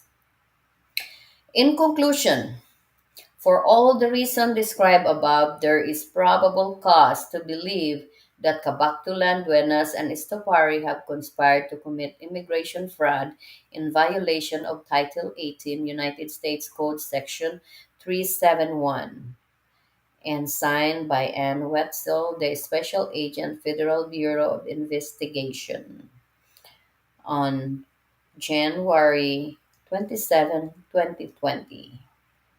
So, that's it. The the affidavit from the FBI agent. Now, let's see what you guys thought. Okay. So, John's Road, taga pakinig na ako ni Pacquiao noon na ang umpisa pa siya, pero noon nagpanggap na siyang nagvision daw siya na inangkin niya si Jesus Christ in new settings, nagtayuan ang balahibo ko. Tama. Filipina Escala, si Savannah, isaha sa group chat, isinare ko ikaw. Salamat. John Road, na akong ganang wala. na kung ganang makinig sa kanya at may pagdududa na ako sa kanya na yung batang si David na lagi niyang kinakarga ay kinukuha niya at sabi ko sa isip ko, anak niya yan dahil paborito niya yung batang yun. We don't know. Connie, thank you. And Witzel, yes, thank you, and Witzel. Filipina Escala America is like that. Peg nakita ang pang-api sa kapwa. Sila kalaban mo kahit de mo idemanda. Haha. Goodbye, Pacquiao and accomplishers. Exactly. Connie, patay na si Pacquiao. So many evidence. Patay na talaga. Okay, truth friend, hindi makakaiwas si Kibuloy dito, makukulong yan. Kaya isa sa opsyon ni Kibuloy ay magtago sa bansa na walang extradition treaty sa US America. Yes. Filipina Escala, they should pay for fabricating stories to sis. Exactly. Biruin mo nakulong ka dahil nag-fabricate sila ng stories. Truth Fred, mambubugbog ang mga administrator dahil din sa pressure ng kota sa kanila ng kulto ni Kibuloy. Pero si Kibuloy, sige rag pagdakog buto. Yeah, talagang mga criminals by Filipina Escala. Connie, emails don't lie. No, exactly. Jan Rhodes, paano yan, Pacquiao? Connie, sobrang strong ng mga evidence. Jack Pati, mga ilang members na lang ang natitira sa grupo ni Kibuloy po. Filipina Escala, grabe sa galing ng mga kalukuhan, nakakahiya, hindi ko masikmura, kawawa si Amanda. Yeah, kawawa talaga. Connie, Kibuloy wanted more money, love na niya talaga ang money, nakakainis. Yeah. Filipina Escala, wala na tatalo sa galing pero sa totoo lang mga honghang akala Pinas na ilulusot sa mga reason nila. Exactly, Jack Pati, may mga kaso rin ba si Kibuloy file dito sa Philippines? Yes, meron. Dinidelay pa rin niya. Filipina Escala, the end of Pacquiao alias Babylon. Mercy Cobb, thank you Arlene for time and effort na binigay mo sa pag-expose ng mga gawain ni Kibuloy para lang mailigtas mo ang kanyang mga victim at sa mabibiktima pa. God bless you always. Keep you safe. Salamat, Mercy.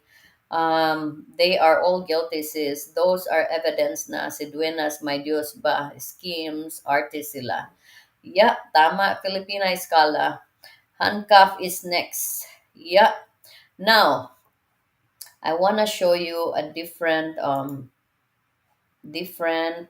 thing kasi very interesting to. Gusto ko lang tapusin ito, no.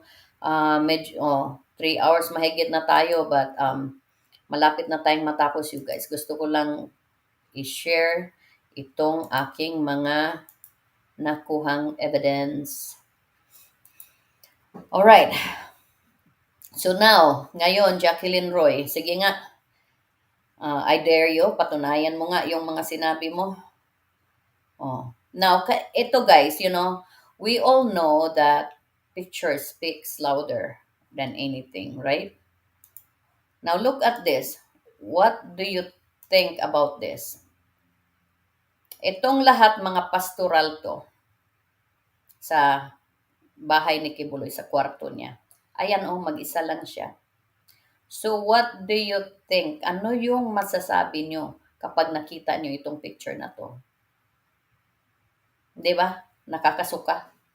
Now, ang mga workers, mga ordinary workers, nagtitinda kayo, namamalimos kayo dyan, ang init-init, ulan, bagyo, namamalimos kayo para matustusan ang pangangailangan ng inyong sindikatong boss. Tingnan nyo kung saan niya ginamit yung pera na kinolekta ninyo. Nag-Vegas sila guys. Alam nyo saan sila galing before sila pumunta ng Vegas? Nag-cruise sila sa Mexico. Kasama yung family ni Pacquiao, yung mga kapatid niya. Pagkatapos nilang mag-cruise, pumunta sila ng Vegas. Habang nagko-cruise sila, kasama pa rin yung mga pastora kasi hindi si Pacquiao makatulog pag walang sex. That's the truth. So hanggang pumunta sila sa Vegas, alam nyo saan sila nag-stay? Sa Wynn Hotel. Yan lang yung hotel na gusto ni Pacquiao. Alam nyo magkano dyan per night? I-research nyo na lang sa internet.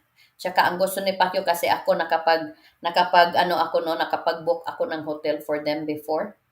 Gusto talaga niya may connecting room, yung pastoral tsaka siya para directly he can go anytime. So, tingnan nyo lang to ha. Ayan ilan na dito ang wala na dyan dahil nagising na sila. Tingnan nyo. Ayan. Ilan dito? Ayan si Stephanie. Tinanggalan na ng ovary dahil nabubuntis lagi. Ngayon, eto. Anong masasabi nyo dito? Do you agree with me here? That's a subtle admission of guilt. Sabi pa ni Pacquiao on October 5, 2021, may mga lihim ang Diyos na hindi natin dapat pinaghihimasukan. Ano yung mga lihim na yon ng Diyos na hindi natin panghihimasukan? Hindi natin dapat panghihimasukan. Ano yung lihim na yon, Quiboloy? Sige nga, ano yung mga lihim na yon? At bakit ilihim ng Diyos? Bakit ilihim ng Diyos? Kasi, pag nalaman ng mga tao ang lihim ng Diyos na ikaw, Diyos na dyablo, magkandara pa yung iyong mga workers, magtatakbuhan yan. Dahil malalaman nila na nabudol mo sila, kaya sabi mo, i-block ako, i-block kaming lahat, at huwag makinig sa akin kasi ayaw mo na malaman nila kung ano yung mga sikreto mo. Ito pa, the same day, sabi niya, mayroong dahilan ang Diyos kung bakit ito nakatago at ang iba naman ay inihayag bilang karunungan. Imagine, may dahilan daw ang Diyos bakit ito nakatago, itong mga sikreto na to. Ngayon, secret pa ba yan ngayon, Quiboloy? Nakakadiri ka. Nakakahiya ka. As Filipino, ikinahihiya ko na naging worker mo ako. Ikinahihiya ko na naging member ako ng organisasyon mo. Ikinahihiya ko na naging pastoral ako. Na noon halos sambahin kita. Kinahihiya ko na yan kasi nakakadiri ka. Ngayon, ito, I think he realized na his day is getting nearer. No? Sabi niya dito, I have long feared that my sin would return to haunt me and the cost would be more than I could bear. Tama. I don't think your life would be enough para pagbayaran mo itong lahat na to, Quiboloy. Itong lahat ng ginawa mo sa amin. Lalong-lalo na sa mga pastoral na inabuso mo. At lalong-lalo na rin sa mga workers na hinayaan mong mamatay. Na kahit man lang pain reliever, wala kang maibigay. Samantalang ikaw kahit buhok mo, pinatransplant mo pa yan dito sa Amerika kasi kalbo ka na. Matanda ka na kasi. Ang pangit-pangit mo kaya kung wala ka lang pera. Kung wala lang yung mga workers mo na nagmamalimos dyan para mabigyan ka ng pera, ano kaya itsura mo ngayon? Nakakadiri ka. Ano po itong sabi niya? Kung pag-uusig at pag-aakusa lang ang pag-uusapan, lahat ay tinapon na ni Satanas sa akin. Pero natinag ba ang diamante? Natinag ba ang ginto? Hindi. Lalong tumindi ang aking pagsusunod sa kanyang kalooban. Hindi ako nanghina kahit kaunti. Imagine, sabi niya yan ha? Hindi daw siya nanghina. At kung pag-uusig ba to, Quiboloy? Pag-uusig tong mga sinasabi ko? Pag-uusig yung mga evidence na nakuha sa inyo? Pag-uusig yun? Sigurado ka? Mga style mo bulok. Wala na. Kaya kung ako sa'yo, takpan mo na lang yung mukha mo ng saluwal mo. Kasi ang tawag nito, yung bang nakakahiya. Naawa ako sa mga pamangkin mo, yung mga Quiboloy na dala-dala yung mga apelyido mo na nasa Davao lalo na. Mga ano yun eh, mga law-abiding citizen yun eh, mga hard worker. Pero naapektado sila masyado sa ginagawa mo. Scammer ka, sindikato ka, kakainis. So guys, thank you so much for joining me, no? We must stand together for the truth. Ang sabi pa ni Kibuloy, sa lahat ng mga sinabi niya, ito lang ang gagawin kong I will take this as on the face value, no? Pag tumayo ka sa totoo, huwag kang matakot. May Diyos sa langit. Siya ang may akda ng lahat ng ito. Tama ka, Kibuloy, sa lahat ng mga sinabi mo. Dito lang ako mag-agree sa'yo. 100%. Kaya ako naninindigan dahil alam ko ito ang totoo na mga nangyayari at mga ginagawa mo. Kaya ano ngayon? No? So guys, thank you so much again. So, for the summary sa lahat, no, nabigkas na natin yung anti-phrases and paradoxes, no, na style niya uli, using words and terms which has opposite meanings, projections versus reality, no, nakita na natin. Now we have to compare the projections against reality or the promise against the outcome. Kasi marami siyang promises. Kibuloy is good on making promises but bad in accomplishing those promises. His promises are made to be broken, but God's promises are made to fulfill. They are two opposite. Kaya you guys think it through. Sa mga workers dyan, buksan nyo na yung mga isipan nyo bago mahuli ang lahat, na wala na kayong enough strength na para lumabas dyan para mag-umpisa uli ng buhay ninyo. Kasi naglinya na kayo dyan sa sa lingap. O paano na yan kung wala ng lingap? O di goodbye bunot na lang tayo. Sige nga. So na-discuss na rin natin yung kanilang 3 pillars of kingdom revolution ko no? Na spiritual revolution, financial, and revolution of excellence, na may mga inner meaning, na ang meaning pala nun ay para lang sa money making again. Everything evolved in money for Kibuloy. At saka yung mga intimidation niya, mga personal assassination na mga ginagawa niya, na kahit yung mga Canada, no, mga royal family, mga Canada din ang nag-sign off sa kanilang pag-assassinate sa kanila. Kaya yan ang resulta kapag tayo ay naniwala diyan kay Kibuloy na bilang siya ang disappointed son of Lucifer, pati yung pamilya mo, kaya mo nang patayin. Pati yung kapatid mo o pamangkin mo, kaya mo nang ibigay doon para rape ni Kibuloy. Ganun ang mga nangyayari sa utak ng mga tao dyan. Kaya tingnan nyo, di ba nakita nyo naman? Oh, Canada. Tapos, Canada yung yung sinanction. Canada din yung pumirma sa sanction. Anong klase yan? Diyan ko lang yan nakita. May nakita kayong ganyan? May worse pa ba dyan? May worse pa ba dyan? Kahit sa ang organisasyon, wala nang worse pa dito sa Kingdom of Hell na to.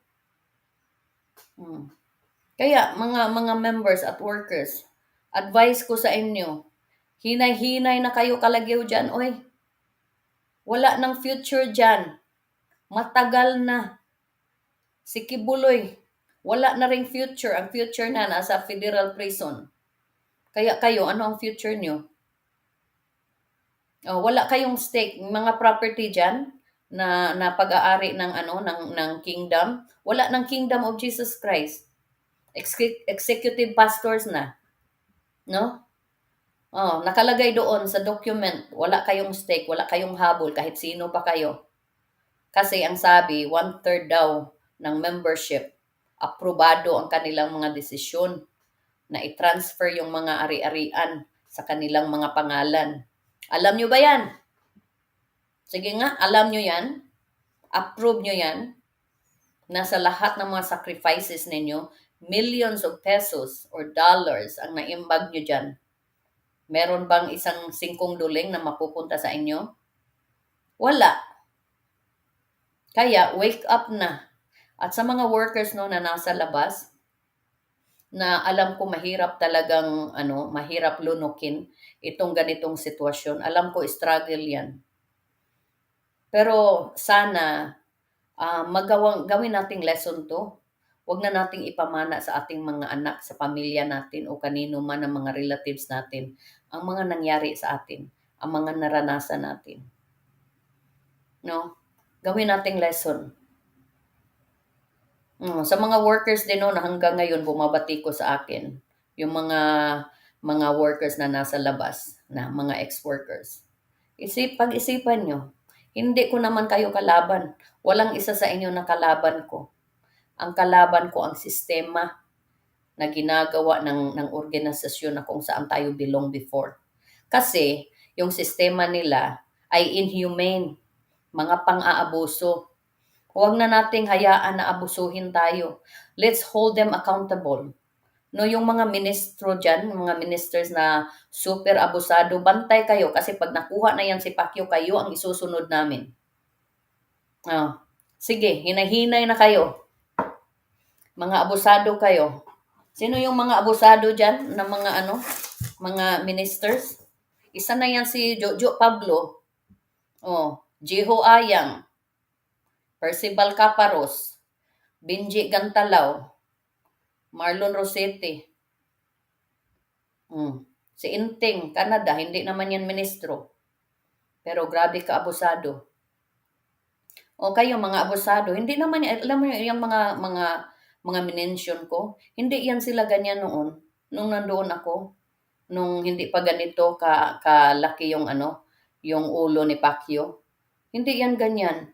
Mga tao yan sila, hindi yan sila mga robot. May mga damdamin yan. Pero nag-iba sila nang tumagal. Naging sila, yung puso nila, naging demonyo, naging katulad na ng amo nila. No, kung ano pala talaga, yung may sayings naman, no, na what we eat makes us. Kung ano yung kinakain natin, magiging ganun tayo. Kaya we have to choose what we eat. And that applies to spiritual too. And emotional. Kung ano yung kinakain natin, physically, ay magiging ganun tayo. Sige, kain kayo ng kain dyan ng baboy. Tingnan natin kung hindi pa kayo magmukhang baboy. Yung katawan ninyo. 'Di ba? Kain kayo ng kain dyan na puro baka. Tingnan natin kung katawan nyo hindi magmukhang baka. Ganun din. Pagdating sa mental and spiritual and emotional. Kung ano yung mga kinakain natin, pinaparinggan natin, magiging ganun tayo. Kaya tingnan nyo yan, mga workers ni Pacquiao, mga ministro ni Quiboloy. Hindi naman yan sila ganyan noon. Magkasama kami yan dati ni Marlon Rosete. Magkasama kami yan dati ni Benji. Si Jeho. Nako, ang babait niyang mga yan nung araw. Pero bakit naging demonyo sila? Dahil sa mga pinapakinggan nila na paulit-ulit kung ano mga sinasabi ni Quiboloy, yun laging nilalagay sa kanilang mga isipan, no? Kaya nagiging ganun sila. Tingnan mo si Inting, ganun din. Pero si Inting, parang ma-realize natin na merong vested interest, di ba? Kasi ang daming mga properties na kapangalan sa kanya. Tsaka Canada siya. Yung ate niya, si Ingrid Canada, assistant ni Quiboloy.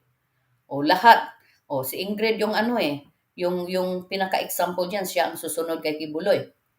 Pag nawala yan si Ingrid. Kaya si Inting mananatili doon kasi may stake siya. Pwede niyang palitan yan si Quiboloy. 'Di ba? So, maintindihan natin na ganun si Inting, na abusive siya pagdating sa mga worker kasi feeling hari na rin siya. Pero itong ibang mga workers, itong ibang mga ministers na mga abusive. Andiyan pa si Dandy Cabahog. Grabe din yan mangbubog ng mga worker. Hindi naman yan ganyan si Dandy noon. Magkasama kami niyan eh. Matagal kami magkasama niyan sa Maynila. Hindi yan ganyan. Pero bakit naging hayop sila? Dahil yung pinapakinggan nila lagi ay boses ng hayop. Message ng demonyo. Kaya yung puso nila nagbago, naging demonyo na rin. Oh. Kaya kayong mga worker, no, na meron pang damdamin, meron pang natitira sa inyo bilang tao, as human. Pakinggan nyo naman. Pakinggan nyo yung sarili nyo. You know? Pakinggan nyo yung sarili nyo. Bigyan nyo ng pagkakataon na mararamdaman nyo ang kayo. And embrace the you. Hindi yung sila ang i-embrace mo. You don't have to change the way you are to be loved or to be validated by these people na mga demonyo naman. You don't have to. You can stand up alone. And it's okay. We are not perfect. Nobody says that we have to be perfect.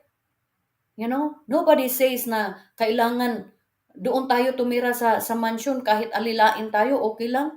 Nobody says that. Oh, pero bakit? Bakit okay lang sa atin na gaganunin tayo? Gising naman. Gising. Kasi we only have one life. We all have one life. Regardless who you are. Regardless who we are. Si Quiboloy, he also have one life. Si Ingrid Canada, he also have one life. As well as Inteng Canada. Pag natapos yung isang life na yon, wala na. Wala nang second chance. Kaya, isipin natin, bakit tayo we think that we are better than others? Why do we have to tawag nito, mang-abuso ng mga tao just to feel good? We don't have to do that. And we don't have to subject ourselves to any abuse too. Kasi pag nagpapaabuso kayo, iabusuhin talaga kayo. But if we don't let ourselves be subjected to any abuse, walang mang-aabuso sa atin. Kaya kung ayaw nyong abusuhin kayo, umalis na kayo dyan. Oh, habang may panahon pa, habang meron pa kayong natitira na mag-umpisa ng panibagong buhay. Kasi kung mag-aantay kayo, wala na si Quiboloy, ewan ko na lang sa inyo kung saan kayo pupulutin. Kasi wala talaga kayong makukuha dyan. Lahat ng mga properties nasa mga Canada. Kaya kayong hindi Canada at hindi Madayaw, hindi member ng Salinas family or Dandan family, kalagyaw na kayo, advice ko sa inyo. Kasi ako naaawa sa inyo. Naawa ako sa inyo. Kasi wala kayong mapupuntahan diyan. Kahit isang pat na lupa, wala kayong madadala diyan. Kahit isang kutsara siguro, galing sa Miss Hall, wala kayong madadala. Kaya sayang yung buhay natin, yung kaisa-isang buhay natin, wag natin sayangin. We can buy anything, Yung bahay o yung sasakyan, we can buy, we can have all that. But we only have one us. We only have one body. We only have one mind. We only have one heart. One life. Why subject to any abuse? Bakit tayo magpapaabuso? Diba? Think about it. So, kayo na mag-isip. I give everything I can para mabuksan ang iyong mga isipan, para somehow mabago yung mga buhay ninyo. Wala naman akong benefits sa mga ginagawa kong ito. Wala akong personal benefits. Pero bakit ko to ginagawa? Because I have heart for you guys. Lalong-lalo na sa mga workers na andoon pa ngayon. Nung nakita ko yung mga document na yan, napaiyak ako. Kasi alam ko na maraming mga worker doon na tumanda na. Ugod-ugod na. Tapos wala man lang mapunta sa kanila. Kahit gamot wala. Kasi nakapangalan lahat sa ibang tao. Ilan lang yon. Dito lang, mabibilang lang sa isang kamay ko ang mga properties ng kingdom. Samantalang ilan kayo nag-sacrifice dyan. Alam ko kasi yung mga sacrifice ninyo. Kaya ko ginagawa to. Kung nagtrabaho siguro ako, nag-overtime ako, itong mga oras na ginamit ko dito sa YouTube, trinabaho ko na lang, ang dami ko nang nakitang pera. Kasi yung sahod ko kapag nag-overtime ako, double. Double yung hours ng ano, ng bayad sa akin. Pero may nakukuha ba ako dito sa ginagawa ko? Wala. I'm doing this for you and not for me. Kaya, bigyan nyo naman ng halaga, kayong mga worker.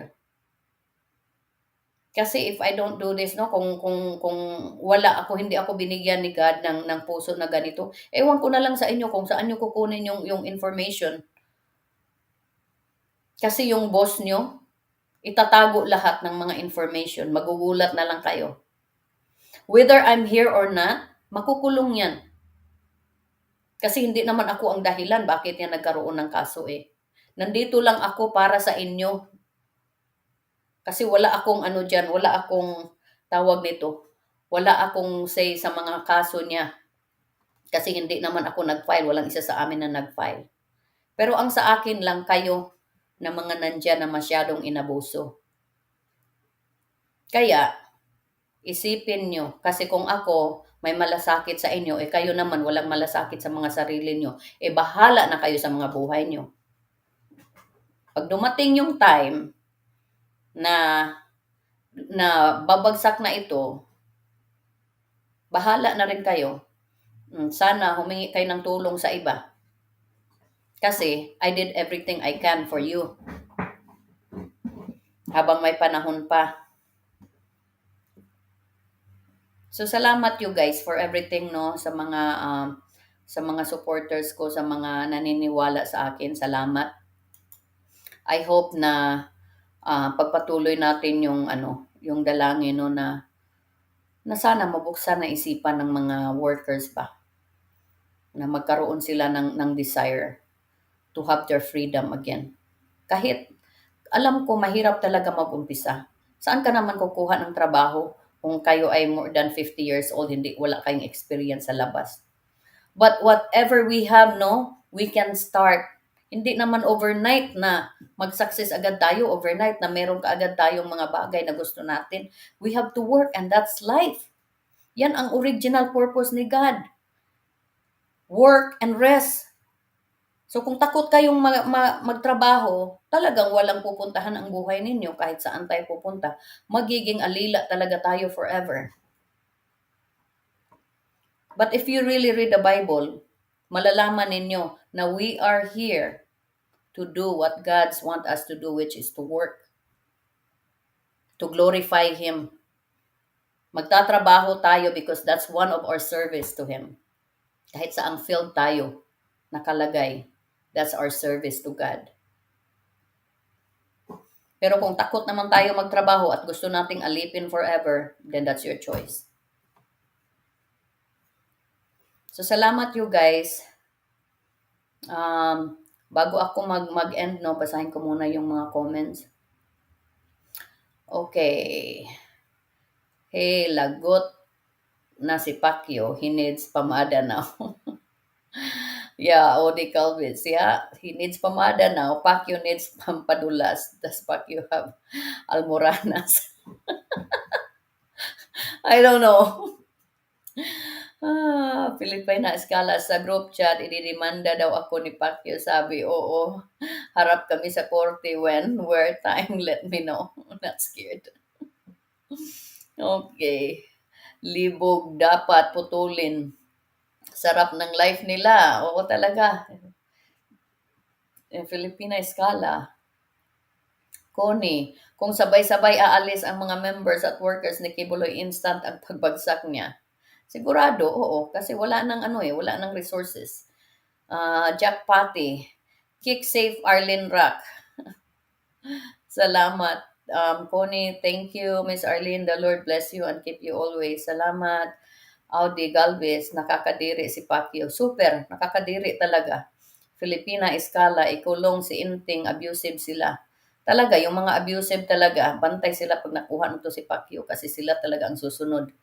Pacquiao is similar to animal manure but not good to be used in the vegetable garden. Sigurado, kasi nakakaano yan eh, poison, no? Poison yan pag ilagay sa garden, yung ganyan. Miyembro ka sa kulto ni Quiboloy September 16, 1992, 1995. Naging worker ako at lumabas din ako sa taon na yon. At nag-aral ako ng kolehiyo at 1998 nakapagtapos ako ng kolehiyo at ginulo ng kulto ni Pacquiao. Grabe. So guys, thank you again. No, we have wonderful discussion. I hope na meron kayong natutunan sa discussion na ito. Um, sa susunod na naman, meron na naman tayong next na pasabog. So hindi natin alam kung kailan uli yan kasi meron tayong obligation din, no, sa ating mga buhay. So guys, thank you so much, no, and God bless us all. Salamat for staying with me. So, I love you guys and let's continue to pray sa mga nandoon pa no na mabuksan talaga yung isipan nila at maiwan nila yung jablo na dyan na gumagamit sa kanila. Thank you and bye-bye.